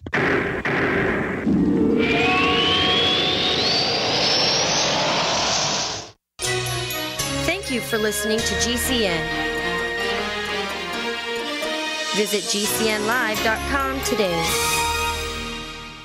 Do you need a website? Well, you can get a great deal on hosting services with Namecheap's legendary coupon code. They're offering substantial hosting discounts on shared hosting, business hosting, VPS hosting, reseller hosting, and even dedicated servers. Namecheap is preferred by millions. It's backed by a money-back guarantee. Use the coupon code LEGENDARY to cash in on the special deal at Namecheap.com, Namecheap.com. First came Attack of the Rockoids, and it was a critically acclaimed success. And now there is The Coming of the Protectors. A former military intelligence man is contacted by a space woman in a dream that turns out to be a nightmare because evil forces on her distant planet are planning to conquer the Earth. This is gripping science fiction of the classic kind. Attack of the Rockoids and The Coming of the Protectors. Find out more at rockoids.com. That's Rockoids, ROCKOIDS.com. Hear that? That's the sound of a house being trashed while a gang of thieves ransack the place. And what they don't steal will be destroyed. This year, resolve not to be the next victim of a break-in. Go to faketv.com and discover a device that creates the illusion someone inside is watching TV, even when you're miles away. Security is a mindset, and Fake TV should be part of your security solution. Be vigilant, but not fearful. faketv.com. This is Dan Pilla. Do you owe the IRS money you can't pay? Are tax debts crippling you? I've defended people from the IRS for over 30 years. I've helped thousands, and I can help you too. I wrote the book on IRS settlement, and I'm telling you, there's no such thing as a hopeless case. Call 800-34-NO-TAX to finally get free of IRS debt. With the IRS's new programs, there's never been a better time to solve your problem. Call 800-34-NO-TAX. That's 800-34-NO-TAX, or my website, danpilla.com. Anytime, Any place, anywhere. Radio remains the most intimate of all forms of media. At home, at work, in the car, on smartphones. Over 90% of consumers still listen to radio every week. That makes choosing radio as a place to advertise your business one of the best decisions you can make. Email advertise@gcnlive.com and partner up with an experienced GCN representative. Advertise@gcnlive.com. Easy, affordable, effective. With uncertain times in the United States, it's only prudent to consider storing precious metals in a safe place outside of our borders. At Miles Franklin Limited, we have done just that for you. Partnered with the most respected storage company in the industry, Miles Franklin Limited is proud to offer the only fully insured private safe deposit box system in North America, held in Vancouver and Toronto. Send us your previously purchased precious metals or have one of our brokers help you purchase something new. Questions? Please call one of our experienced brokers at 866-485-4346. Solid foundational storage partnered with the most respected name in security. That's Miles Franklin Limited. Celebrating our 29th year in business without ever receiving a customer complaint. Call us at 866-485-4346. Again, that's 866-485-4346. Miles Franklin Limited. A name you can trust. Hunters, anglers, campers, and survivalists. Get back to nature. Expand your horizons with the highest quality, most versatile, unique slingshots and sling bows on the market at slingbow.com. Slingbow products are compact and models start from just $17.98. They're perfect for your bug out bag or storing in your vehicle. Give yourself and your loved ones the excitement and tradition of Slingbow, a new frontier in archery and truly modern twist on this primitive survival tool. Feel the thrill only at slingbow.com.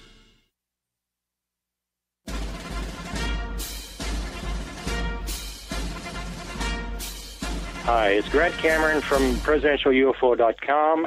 You're listening to the Paracast, the gold standard of paranormal radio.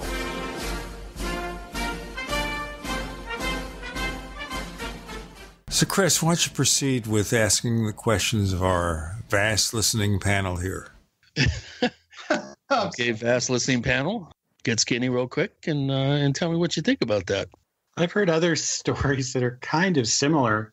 I don't have the sort of eidetic memory as you guys do, but there's one fellow that's into the moon, the other people on the moon kind of thing, and he wanted to get the original pictures of stuff that was going on the moon from satellites that were in orbit and from the space program, and he went to the NASA facility, and they told them at one point in this, it's the whole story is a really convoluted story, but at one point they said to go to this building where the archives were. So him and his people went out there, and they ended up wandering around classified NASA spots until they came upon an actual building where there was a bunch of people. They thought they were in the right place, and it turned out that they were in some completely secret building where they were actively monitoring something that was going on, and until somebody finally turned around and said, like, who are you guys?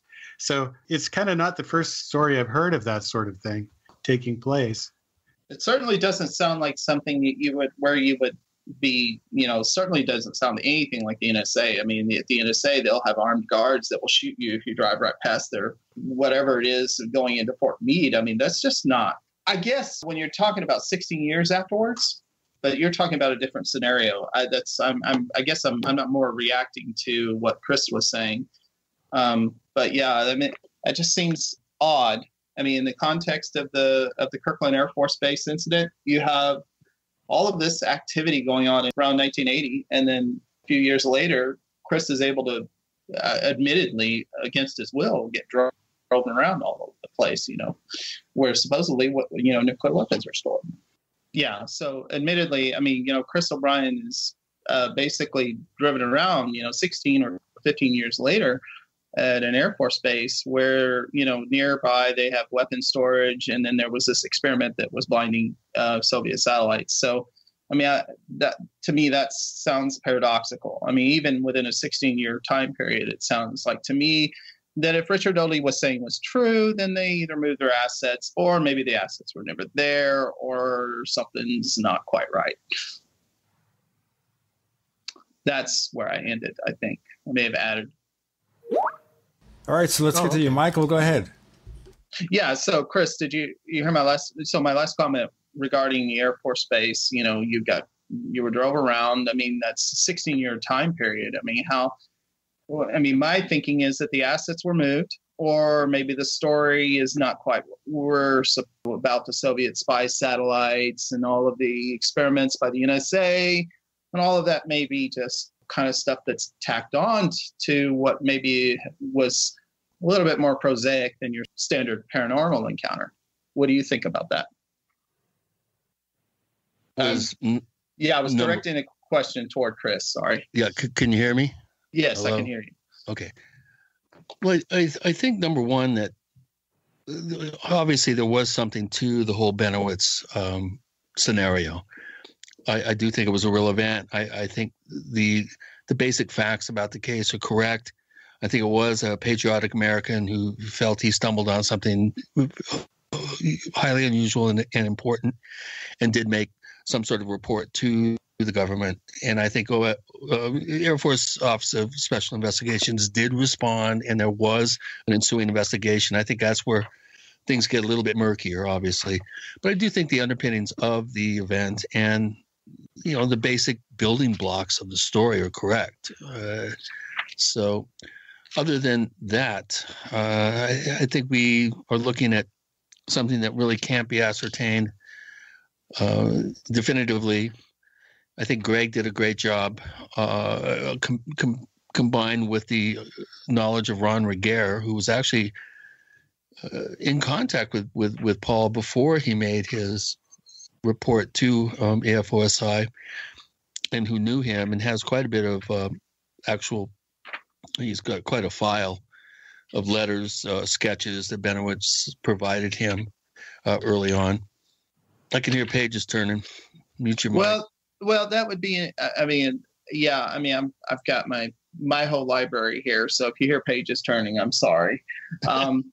Well, one can always hope that some of the books you have there are real page turners, or maybe we'll get you in the habit of using strictly ebooks. If you use ebooks, you don't have to worry about page turners because there'll be no pages to turn, except virtually. Does that make any sense? Well, I don't know. When you're involved in the UFO field for so many years, you wonder what makes sense. Admittedly, there's a lot in this subject that's just, there's a lot to dig into. And, for the listeners, I'm not here to make any definitive claims about anything. For me, it's just about getting questions out on the table that maybe I haven't heard discussed that I think should be discussed. And I think that's part of the reason why I've, and sometimes I get a little strident with my commentary in the forums. And if I do, I apologize. Well, you see, strident is the middle name of the forum. It's called the official Paracast. Strident Forums. Yes. So, the reason why you heard pages is because I'm trying to go back and look and actually look at some of this stuff that was happening, kind of piece things together. I will say that I've read Jerome Clark's account, and I've read a few others. But other than that, I guess I felt like I had, at least from the macro level, looking at the events that were going on or that were allegedly going on, from the macro level, it didn't sort of fit together. And I know, from a hindsight 2020, it's very easy to go back and look at something that doesn't make sense. And, whereas some people may see an anomaly that happened to Paul Benowitz, I see an anomaly in the national security state and dysfunctional, just not functioning in the way it should. Well, that's my point. The very fact that I was able to be, kind of gently kidnapped and taken out into a highly secure area after something like the Benowitz case had occurred and been investigated and had been reacted to by the security apparatus of the base and the lab, I would think. It's just something is very head scratching about the whole thing. I'm really not sure what to make of it. And what, we've heard a lot about the audio portion of Benowitz's case, but what about the intriguing photographs that he took? What what were those multicolored objects that he was seeing out near the entrance to Coyote Canyon, which is how you access the underground facility, the nuclear storage facility in the Manzano Mountains. What were those objects? Well, are those open source? I mean, are those like out and anybody can look at them, or is this something? The only full color photographs that I've seen are in Chris Lambright's book, Ex Descending. Okay. Which I think is the first place that I know of that the photographs have been actually full color photographs, and they're extremely high res too. I might add, have been published. Randall, Gene, are you familiar with the photographs? Have you seen them anywhere else? I'm not. I really haven't delved into that case as much as other ones. It's something I should probably do sometime, but I just haven't done it. I mean, I've heard about the Benowitz case peripherally. I've watched a few videos, and but not enough to say I was an expert on it, like Curtis is on the whole Cash Landrum. Right. Yeah. Yeah. So, were there any other? Were there any other things that? When I listen to this show, I obviously I don't want my myopic view of the show with Doty to be kind of driving this. But were there anything else that you guys found to be, odd or weird about some of the claims that were made? Okay, ladies and gentlemen, in case you've been wondering what the heck is happening here, my left ear is clogged. No, that's not the problem. The problem is that we are trying to make sense. If there is any sense to be made of the appearance last week on the Paracast of Rick Doty, one of our most popular shows ever. They're talking about everywhere, and everywhere is talking about everywhere too. In fact, I wouldn't be surprised if they were talking about it over on Planet Serbo. Certainly that would be a pretty apt situation, would it not? Talking about anything on Planet Serbo. By the way, coming up next week, we hope to have Paul Kimball and Stanton Friedman. Stan is retiring from UFO research, so this will be kind of a retrospective episode. Got more to come with Michael, Randall, Gene, and Chris. You're in the Paracast.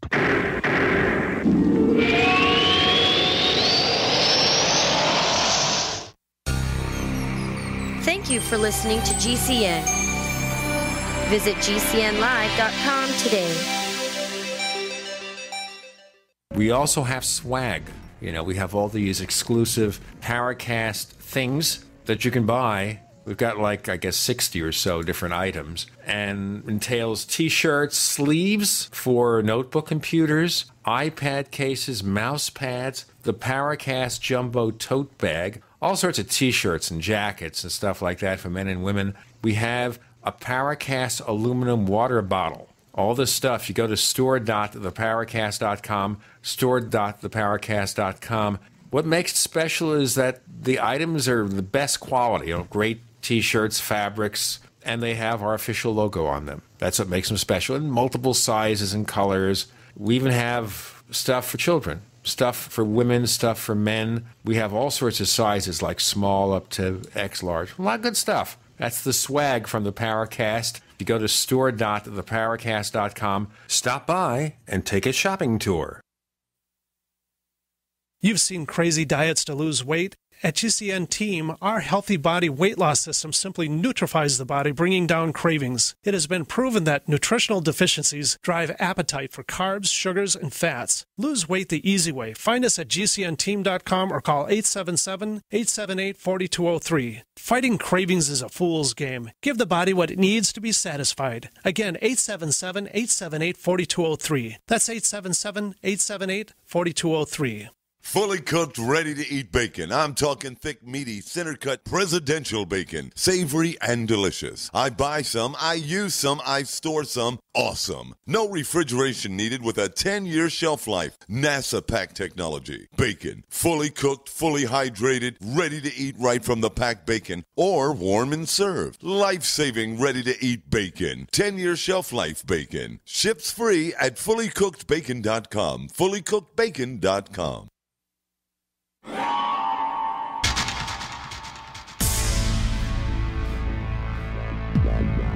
Welcome back to the Paracast, the gold standard of paranormal radio. And now, here's Gene Steinberg.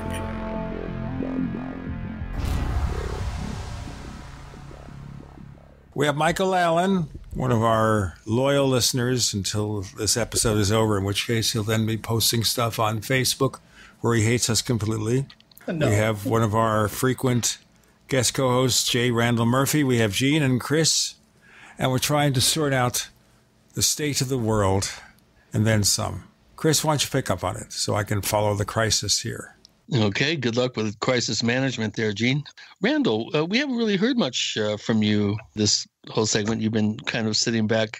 I could see stroking your chin going, Where do you come down on this? Do you think it's an important case? Do you think we've actually learned anything about the government's counter-espionage process in terms of ufologically based or tinged subjects, cases, events, claims, that sort of thing? Do you think it's giving us a window into the thinking and procedures and, I guess, tactics and list of reactionary sort of methodology that Air Force intelligence and possibly government counterintelligence operatives use in cases of this sort? Do we know anything new and different? What do you think? Well, we know that he was trained in counterintelligence. That seems reasonable enough to believe. And if we believe that, then we can say, well, disinformation is a mixture of fact and fiction.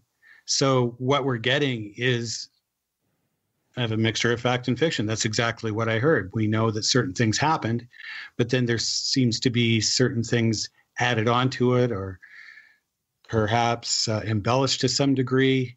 Or left out.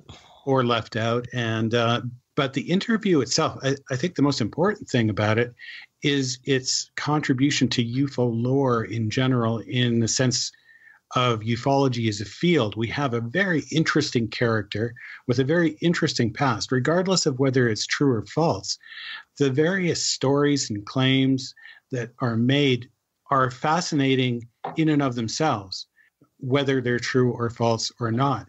The colorfulness of him as a character in the ufology landscape is very interesting.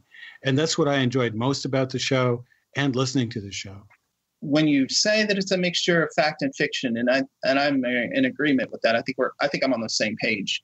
I got to go back and I look at from the point of view of the three different types of speech acts. And this is just a micro level. This is one human being to another. You can think of it at a greater level, the more macro level, as an organization to another human being or to a group of human. But you have, a speech act is that where it's the meaning of what you're saying is the actual meaning, and there's nothing else coloring it. There's no underlying tone. There's nothing. And then there's the illocutionary, where you're trying to say something to give somebody like an effect. You're trying to convince them or persuade them. I think that's the third category, which is where you persuade or you try to convince, but it's what you're saying is not really what you meant. In other words, what you really... in inference, you're inferring something, sort of as right.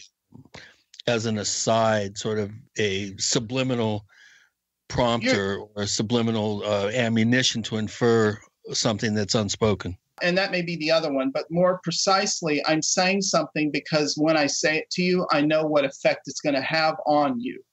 And you can expand that notion to the concept of groups. And I think that when you look at these three types of acts and you look at what's going on, and I have to go back to saying, well, okay, what was the intended outcome? What happened? And I think, Randall, you've pointed out, hey, it shut him up. It got rid of him. And the question I ask is that really true?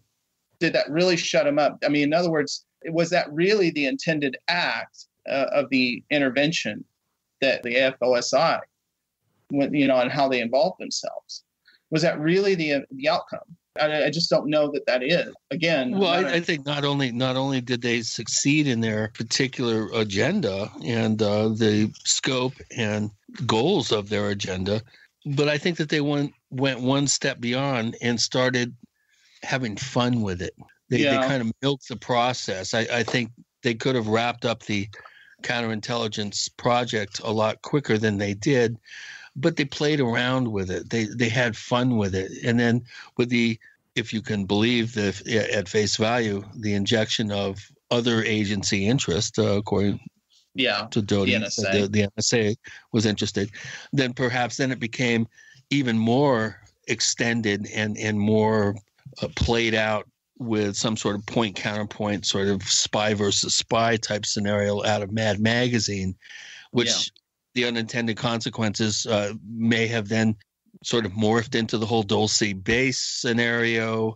I mean, you could go down the list of the unintended consequences that may have then ensued from that particular milking the cow sort of scenario. And that's the impression that I've always had.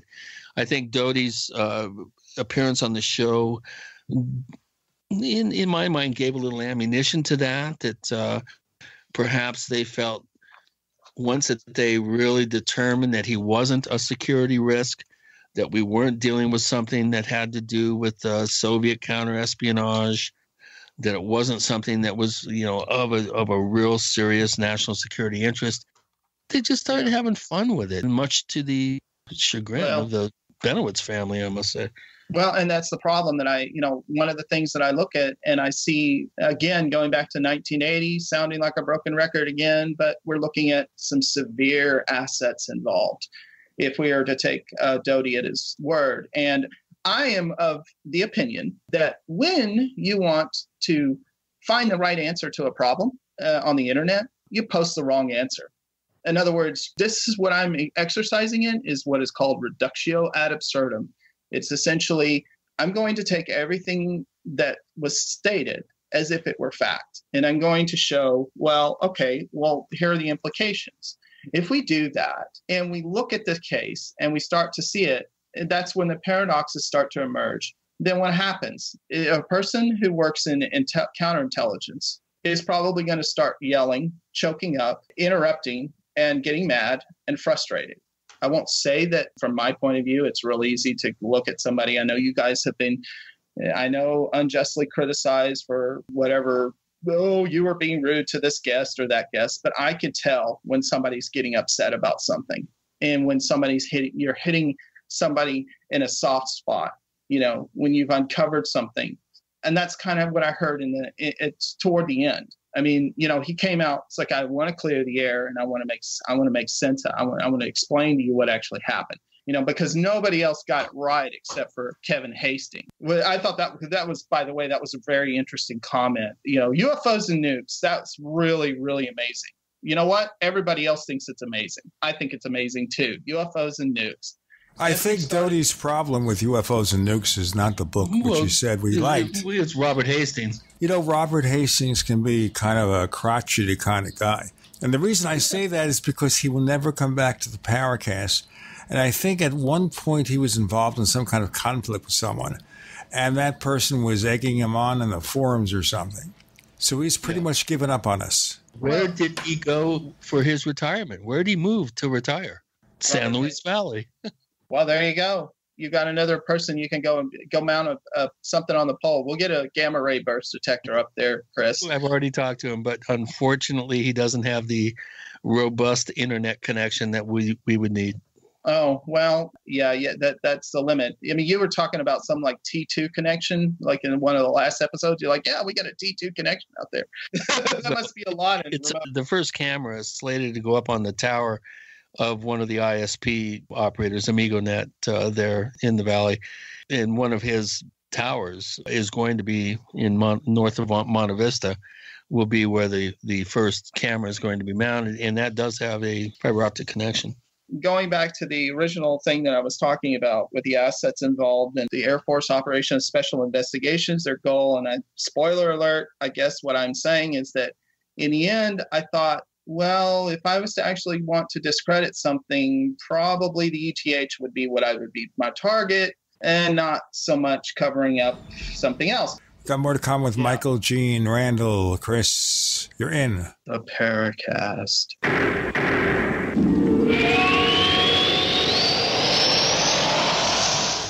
Attack of the Rockoids has been well received by critics and readers alike. It's a thrill-a-minute story you'll never forget.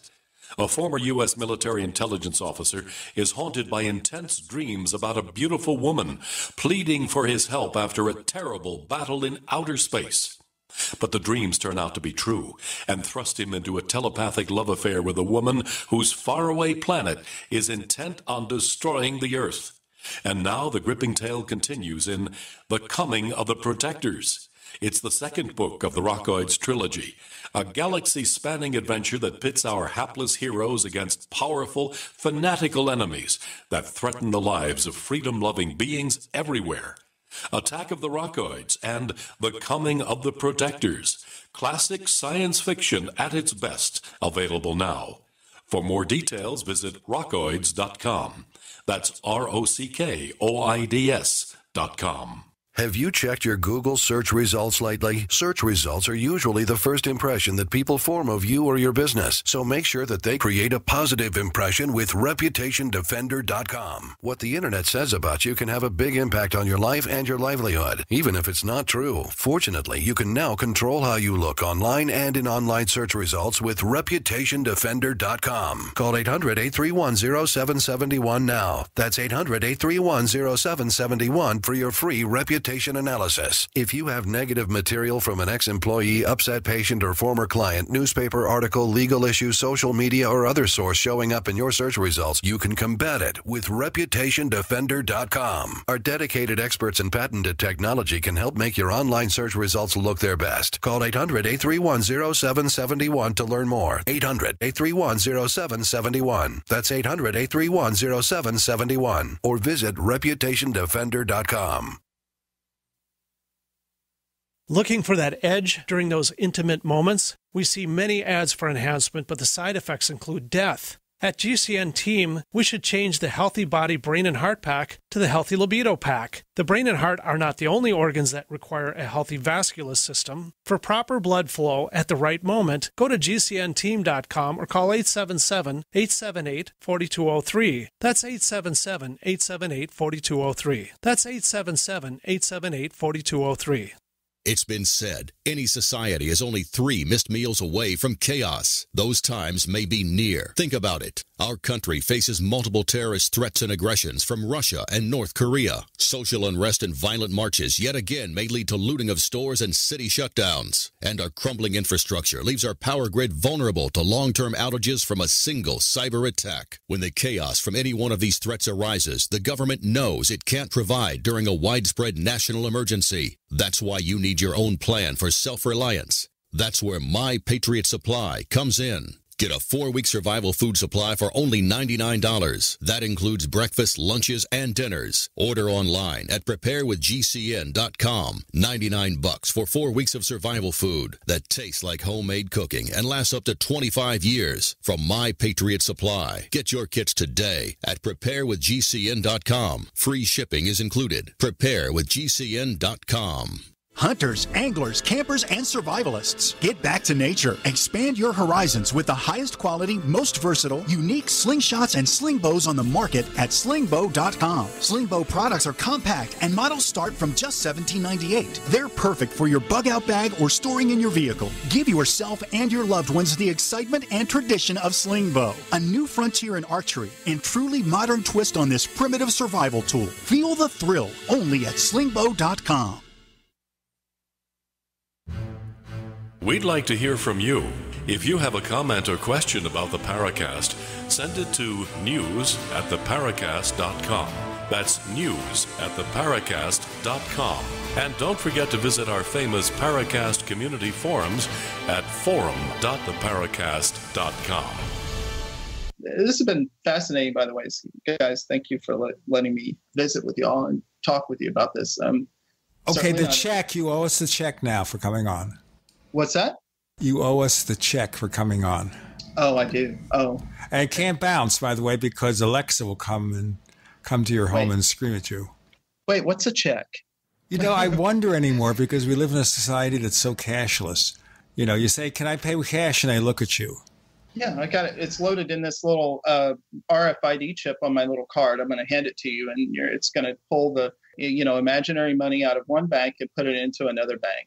Okay, you ready for this? Speaking of technology, a Bank of America analyst says Apple plans to launch a foldable iPhone by 2020.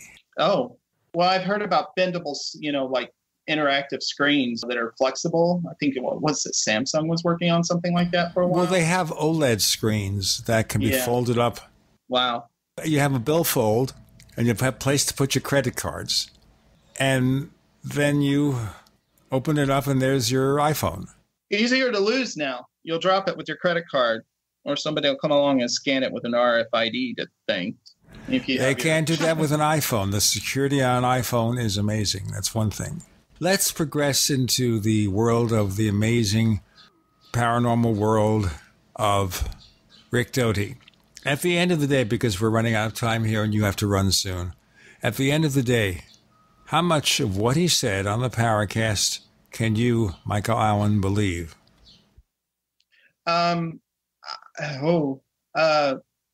Geez.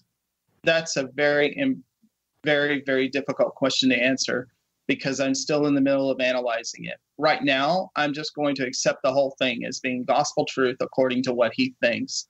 And then I'm going to work out the things that corroborate and that make sense and try to weed out the signal and the noise. And then, by the way, I think that's the biggest task of all. And I wonder if that's the intention. So, each time he comes on, you've got, you'll have a lot of people like me and a lot of analysts who will pour over the statements made and try to correlate or corroborate it. But I would say probably 80% of it is bunk. If you were to put my feet to the fire, so to speak, I would say about 80% of it. And I'm not even sure about the remaining 20% if it's something that would necessarily fall into the bucket of what people would consider to be paranormal. I wonder which 80%, though. Yeah, again, holding my feet to the fire. The statements made about the protection and the counterintelligence around assets at a base. I just don't. I don't think that makes any sense. I think a lot of that seems to be embellished or just accreted stuff that's come out that people have already read about. He referenced a lot of things that for the most part were open source materials. I mean, he's used the term open source, so I'll use the term open source. Okay. So, me or Michael, because I was trying to interrupt and totally disagree with what he was saying. Well, that's good. Let Chris continue because I want to hear what he's has to say. I need to hear what you're disagreeing with. Okay. Well, I need to hear. We need some sort of a segue. Gene, can you rewind a little bit? It's kind of like I found it all on the internet. We had a guest like that one time. Remember, Chris? We had somebody. We talked to him, and he said, "Oh, I found it all on the internet. I found it all on the internet." Well, and I Michael, with respect, I do disagree. I think any counterintelligence agent, someone who's involved in the dissemination of disinformation, is going to wrap the truth around lies, of course, but you have to have a lot of truth. So I would say that if you wanted to break it up into percentages, I would say 60, 70% of what he was saying was true, and 25, 30, 40, maybe 40% of what he was saying was disinformation, was not true. Some of the things that I didn't really, it never even entered my mind to take seriously was his whole idea of a survivor at Roswell being taken to Los Alamos, befriending his abductors and phoning home, and the alien rescue party came and were given the wrong coordinates, and they were the cause of the Socorro incident. I mean, if anybody believes that, then Gene has a bridge that goes from Brooklyn to Lower Manhattan that he would like to sell you. Some other things that I bridge felt to nowhere. Well, no, it's a bridge to Brooklyn, but when you go on it, you think you've gone to nowhere. Well, or it could be the Triborough Bridge to Queens, or maybe the Whitestone. Anyway, okay, well, here's a question, maybe for both of you guys, and and our audience. Okay, so if it's disinformation, and his original intent in becoming involved in all this in the first place was to disinform the ufology community about UFOs, then it seems counterintuitive to be telling stories that he was briefed into the reality of them. So it doesn't seem like his purpose is to dissuade the public that they exist. It's more like, yes, they do exist. So what exactly is it the disinformation is about? Protecting national secrets or what? It's a deflection. Him stating that Roswell was actually 2 crash sites, that we recovered alien bodies. He's disinforming the public by allowing them to get more information to for some way, shape, or form, to legitimize in their own mind the pop cultural belief system that has grown up around this subject, that yes, there was a crash at Roswell. Yes, there were alien bodies. Basically, he's supplying, in a disinformation form, he's supplying validation to the pop culture narrative, which is disinformation at its heart, as far as I'm concerned. Like for desensitization of the public, so that we can more readily accept the reality of alien visitation? That's one possible agenda. Another possible agenda is to take anything that may shine some sort of light of revelation about our aerial capabilities, let's say, for psychotronic weapons platforms, aerial platforms, for exotic aerial technology. Anything like that they would try to hide, and this plausible deniability thing of aliens and ET craft and stuff is a great cover. We saw the CIA try to do this in the late 90s, saying that, well, obviously every airline pilot that saw a UFO in the 50s and 60s was watching the SR-71 Blackbird or the U-2 spy plane above him. Yeah, that can account for some sightings, sure. If you're flying at 40,000 feet in the 707 and you see something flying above you, you're going to think that's kind of strange, right? But that doesn't even come close to explaining thousands and thousands of phenomenal aerial. Let's break it here. We'll have more to come. With Gene, Chris, Randall, Michael, you're in the Paracast.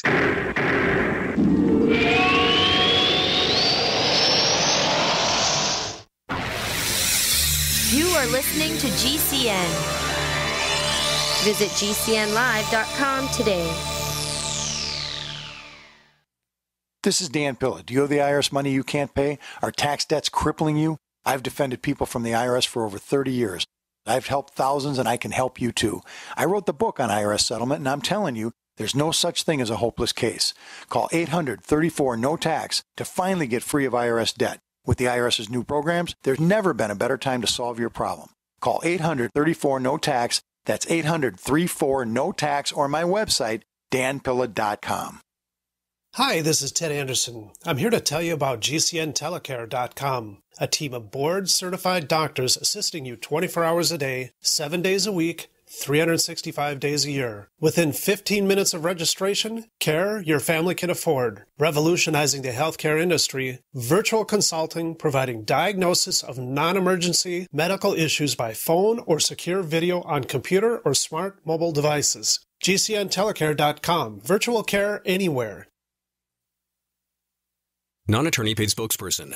Could your house go into foreclosure? Are you behind on your mortgage payments? Does it seem like the bank has no interest in helping you save your home? And you feel like you have nowhere to turn for help? Then we have good news for you. Foreclosure Protection Services can help save your home, as they specialize in foreclosure assistance. That's all they do. If you're behind on your mortgage payments, being threatened with foreclosure, have been denied a loan modification, or been the victim of a predatory loan, it's critical that you call Foreclosure Protection Services now at 800-667-9035. Their network of attorneys and their agents are available to speak to you now. If you're behind on your mortgage payments, Foreclosure Protection Services can help stop the foreclosure process. Call today before it's too late. New laws are in effect that may save your home. Call Foreclosure Protection Services now at 800-667-9035. 800-667-9035. That's 800-667-9035. Do you have difficulty taking supplements? Are you searching for a high-quality, complete nutritional drink that your whole family will love? NutriMedical's Life Support has arrived. All of your daily nutritional requirements in one quick, delicious drink. Dr. Bill Deagle's Life Support is a proprietary blend of vegan protein, activated vitamins, essential minerals, amino acids, probiotics, green tea, digestive enzymes, anti-inflammatories, cancer prevention, detoxification, and much more. Your body will high-five you for this one. Life Support is the best complete nutritious meal replacement on the market. Whether you are an elite athlete, have post-operative challenges, chronic illness, elderly, or a family that just wants a quick, delicious drink, try Dr. Bill Deagle's Life Support for optimized nutrition in one great tasting smoothie. Just add cold water, almond milk, fruit, or anything else you like. NutriMedical's Life Support. Try our great tasting chocolate or vanilla today. Call 888-212-8871 or visit us online at NutriMedical.com. NutriMedical.com for the whole family. Hello, my name is Marjorie Wildcraft. I'm the founder of the Grow Network, which is an online community of people who produce their own food and medicine. We are really into backyard self-reliance. If you want this lifestyle, I suggest your first step be to learn some basic home medicine. Just the other day, my 18-year-old son came to me and said, "Mama, I got a sore throat. Can you fix me up?" And I said, "Sure, Ryan," and in about 24 hours, he was better. The best home medicine for you to start out with is garlic. It's an amazing natural antibiotic, and I can show you how to use garlic to handle ear infections, sore throats, colds, and flus. As a way for you to get to know a little bit more about me and the Grow Network, I've written up an easy introduction on how to use garlic. It's at gcnwellness.com. Now, the station manager told me that I needed to say the URL at least twice, even though it feels kind of weird. But if you're interested in backyard self-reliance, you are one of us. Go to www.gcnwellness.com and let's connect up.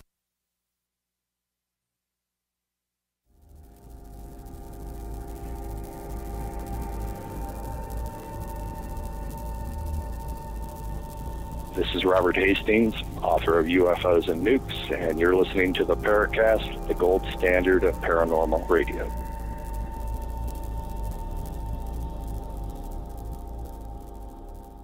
Final segments of the Paracast with Gene, Chris, Randall, Michael Allen, new visitor to the show. He may have to leave soon, though, so let's get all we can out of him before he decides he has to vacate. Stage left, shall we? Yeah, Mike. Okay, so what do you think of that then? I mean, if there's an agenda here, it doesn't seem like it's to cover up the existence of alien visitation, or that they have some kind of exotic technology, because he's revealing both. So well, yeah, and that's the problem. You know, if you were to consider it, you know, just take a look at it from the point of view of I'm protecting an asset, and that asset is the secrecy of a American-based technology. Then this is the worst possible way to cover it up. And in other words, you're going to get all kinds of people going out and studying and looking at it. You got a UFO buffs. I mean, it's 1980 for Christ's sake. I mean, you're going to have people who are going to go, wait, there's something going on over at Kirkland. Let's go look at it. And if you're going to try to cover up covert operations, that's the worst possible thing you could do. Now, as far as the other possibility, I know I had to think about it. You know, is it to try to cover up ETH? Again, I think there are a lot of people that are already convinced. And I'm not certain that that doesn't make sense as a counterintelligence goal. Although maybe from a point of view of trying to discredit the whole field in general and get people off the backs, maybe. But I don't know. He was saying that he was briefed in a room with a number of other people and shown films of the Roswell crash. Yeah, I mean, he's telling us that. He's telling us that the OSI had 122 agents assigned to investigate UFO reports. So if that's the case, he's basically telling us that the government knows about this, has known about it, and has actively investigated it for a number of years.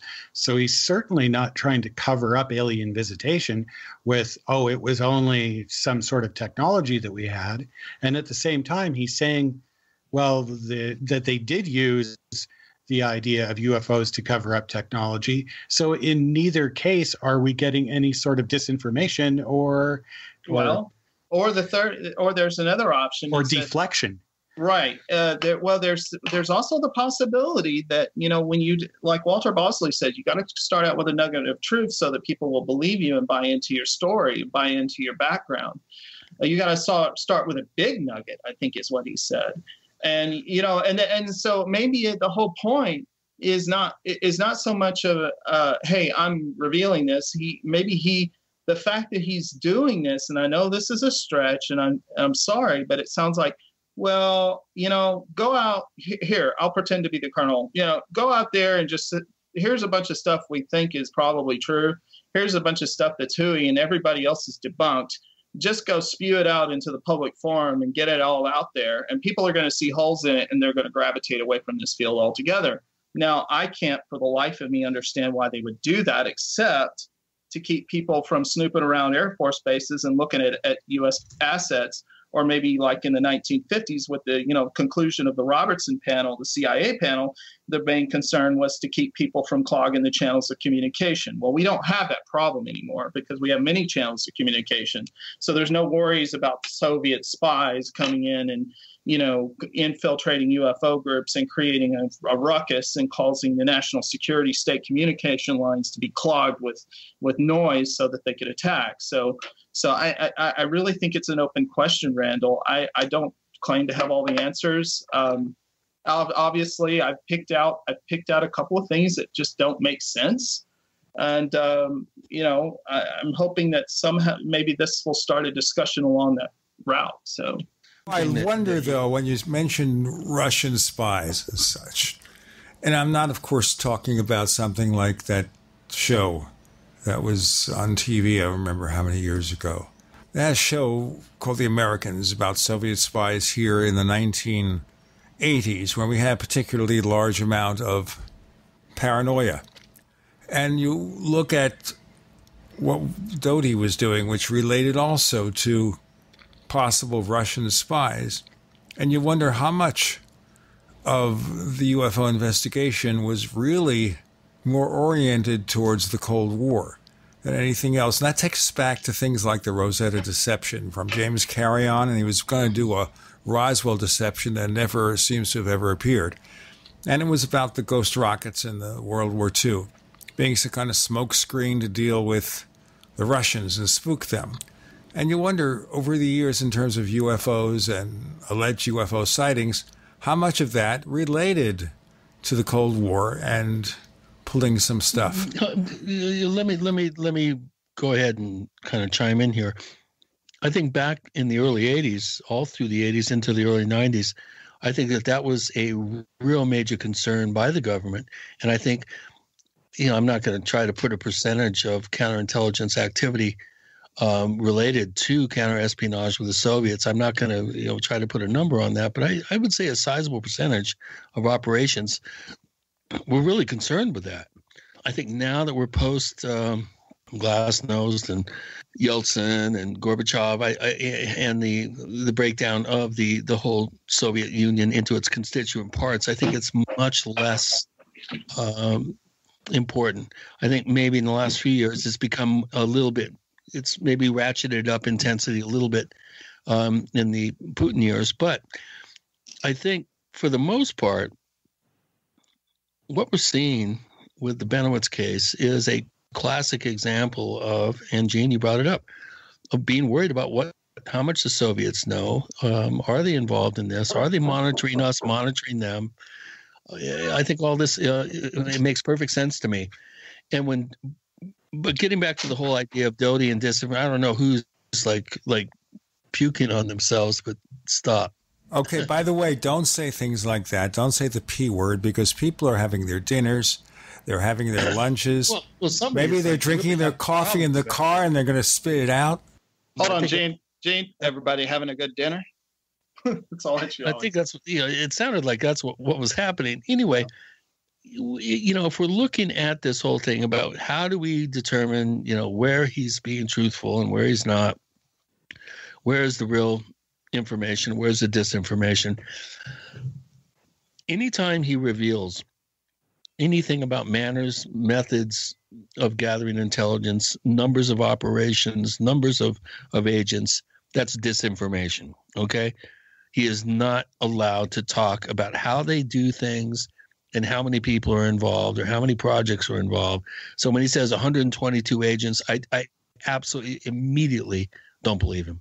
Good point. Anytime he puts a number on it, anytime he puts dates on something, anytime he defines anything, that's disinformation. Well, let's think about this, Chris. There are far, far less, extraordinary events that are still classified, and so if you were to think about from the point of view of classification, this would be one of those things that I wouldn't want to talk about because it's, sources and methods, even 25, 30 years, 40 years after the fact. I guarantee you, we're still thinking of ways that we can blind or shut down our enemies' assets, especially the ones up in orbit. And so it just seems, and again, I'm coming at this from a point of view of a person who studies security and trying to protect assets in the digital world. So in the human world, maybe not so easy, cut and dry. I mean, even in the computer world, it's not cut and dry. It's very difficult. It's extremely difficult. But I agree. I think I agree with you on that, with the point, with the things where he starts talking about numbers, where he starts talking about specifics, and about protecting the nation's nuclear assets. I think those are things that should make us pause. Let's pause. That refreshes here. With Gene, Chris, Michael, and Randall. Final segment. For real this time, you're in the Paracast.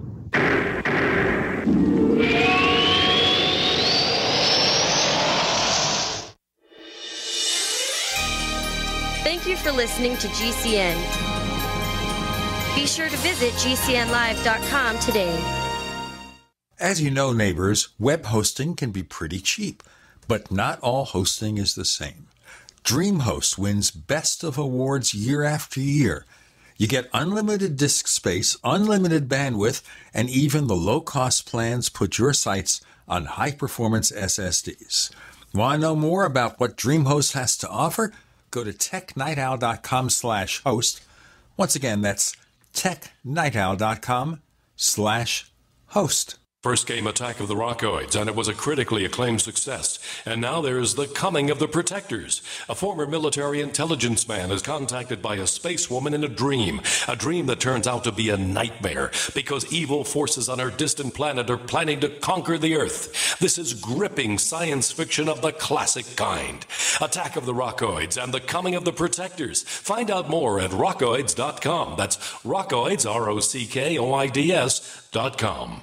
It's a no-brainer. A Big Berkey water filter is the one you need, period. You need a water filter that removes chlorine, fluoride, pharmaceuticals, BPA, and other endocrine disruptors, pesticides, bacteria, viruses, and much more, right? And does it all at only 2 cents per gallon. Get the original and most trusted name in gravity water filtration, Big Berkey. And now GCN listeners receive 5% off ceramic filter systems using code GCN. Call or click 1-877-99-BERKEY or BigBerkeyWaterFilters.com. That's 1-877-99-BERKEY.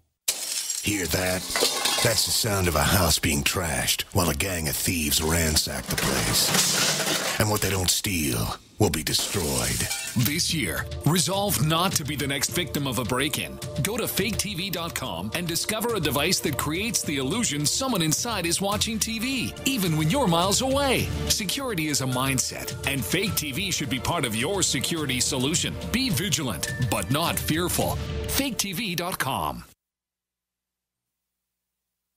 Fully cooked, ready-to-eat bacon. I'm talking thick, meaty, center-cut presidential bacon. Savory and delicious. I buy some, I use some, I store some. Awesome. No refrigeration needed with a 10-year shelf life. NASA-packed technology. Bacon. Fully cooked, fully hydrated, ready to eat right from the packed bacon. Or warm and served. Life-saving, ready-to-eat bacon. 10-year shelf life bacon. Ships free at fullycookedbacon.com. Fullycookedbacon.com. Attention business owners and independent contractors. This is a money-saving message from Tax Mediation Services. If your business owes $20,000 or more in taxes, we can help you today, right now. Listen, dealing with the IRS is no picnic. It's an intimidating and extremely stressful process, and you don't want to go it alone. Our attorneys know every law, every tax break, and every possible opportunity to help you resolve and reduce your tax debt. And if you owe more than $20,000, you may be at the top of their hit list. So don't take your tax debt lightly, because it will not go away on its own. The IRS can seize your bank accounts, your home, and even shut down your business. Call our tax experts today at 1-800-261-9818 and let us deal with the IRS while you focus on your business. That's 1-800-261-9818. Again, 800-261-9818.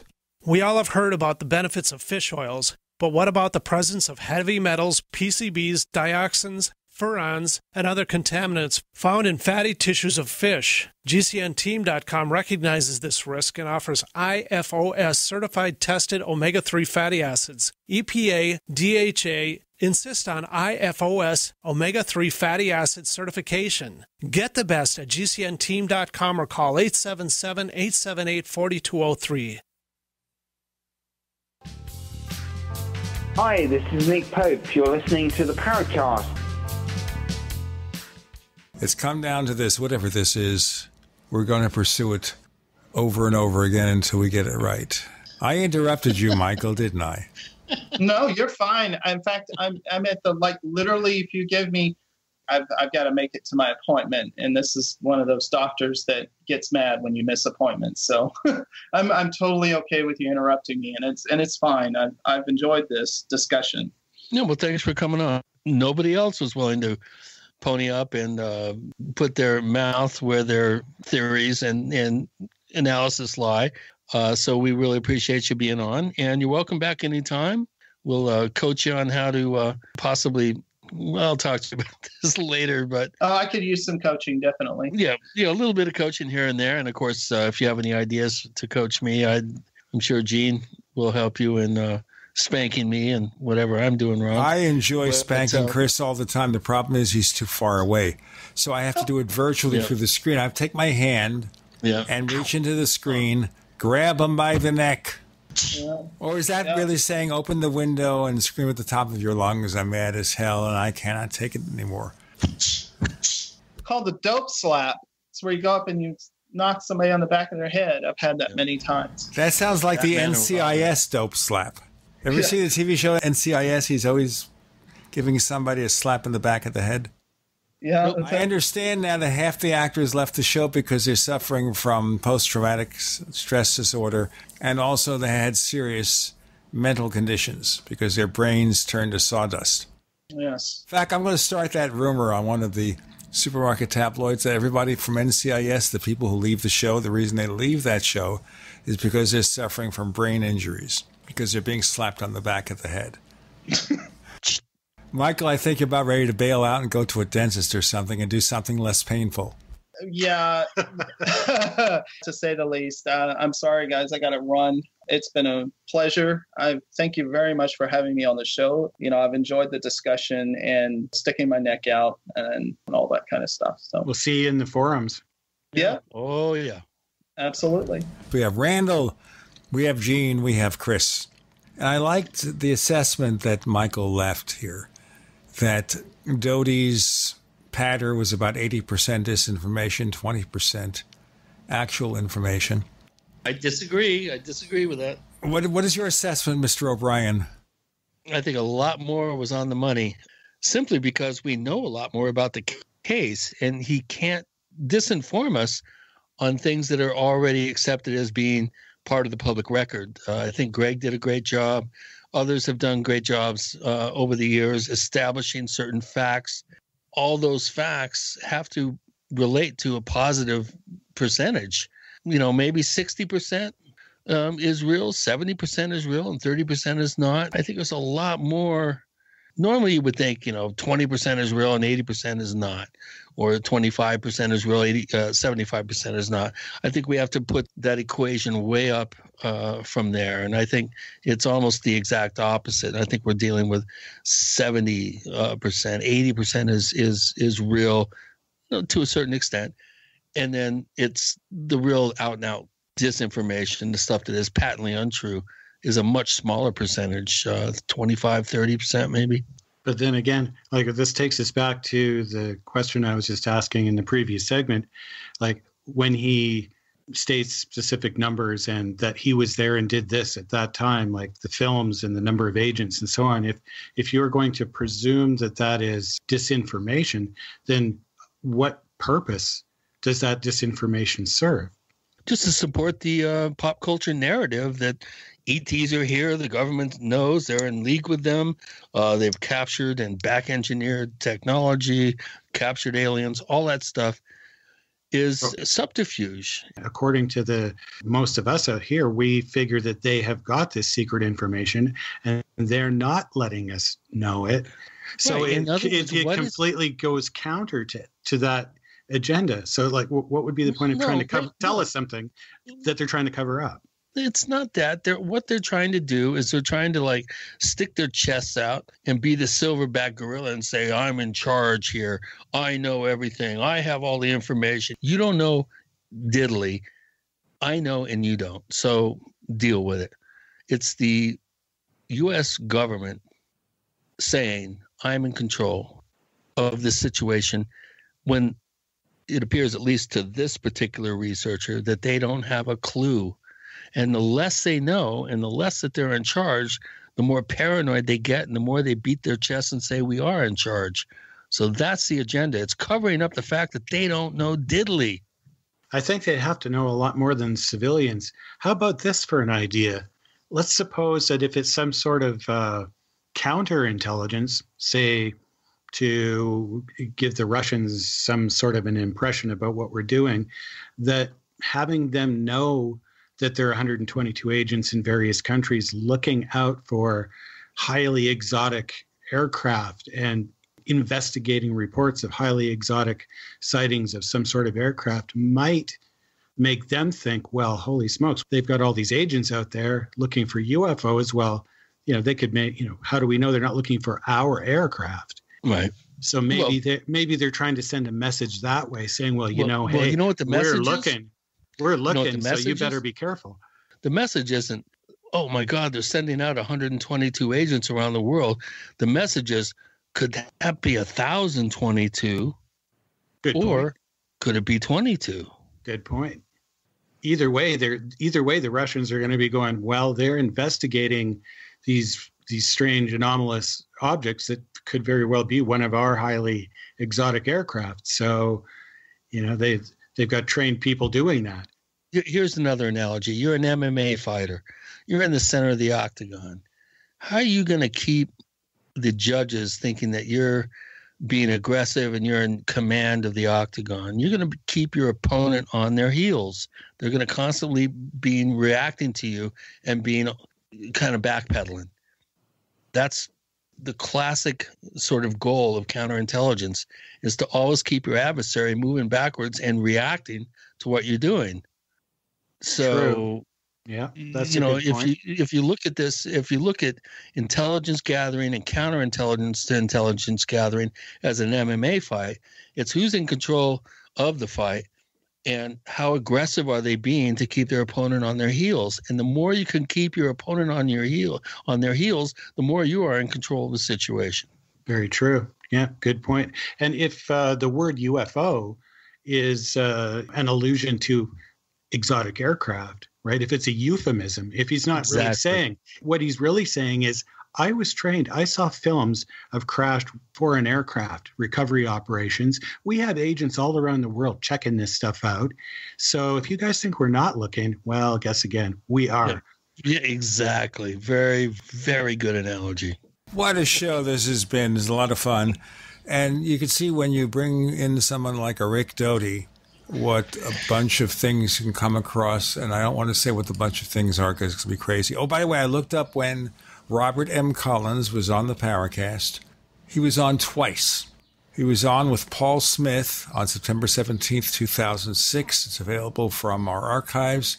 He was on with Lauren Coleman and George Knapp separately on October 8th, 2006.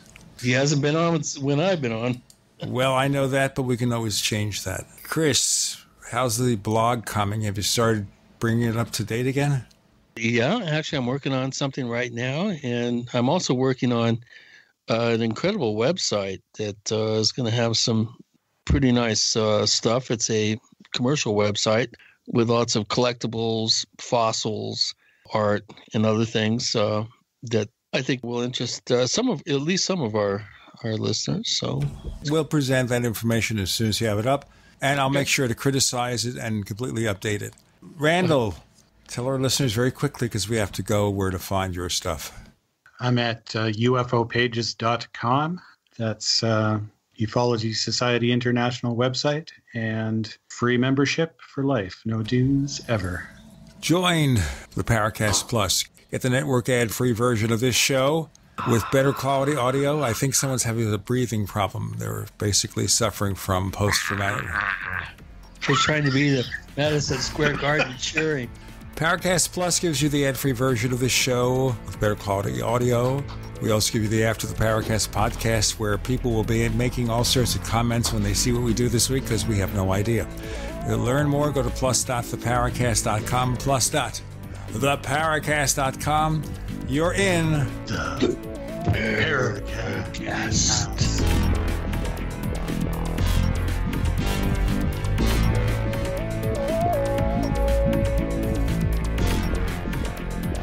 The Paracast, featuring Gene Steinberg and Christopher O'Brien, is a copyrighted presentation of Making the Impossible, Incorporated. Tune in next week for a new adventure in The Paracast.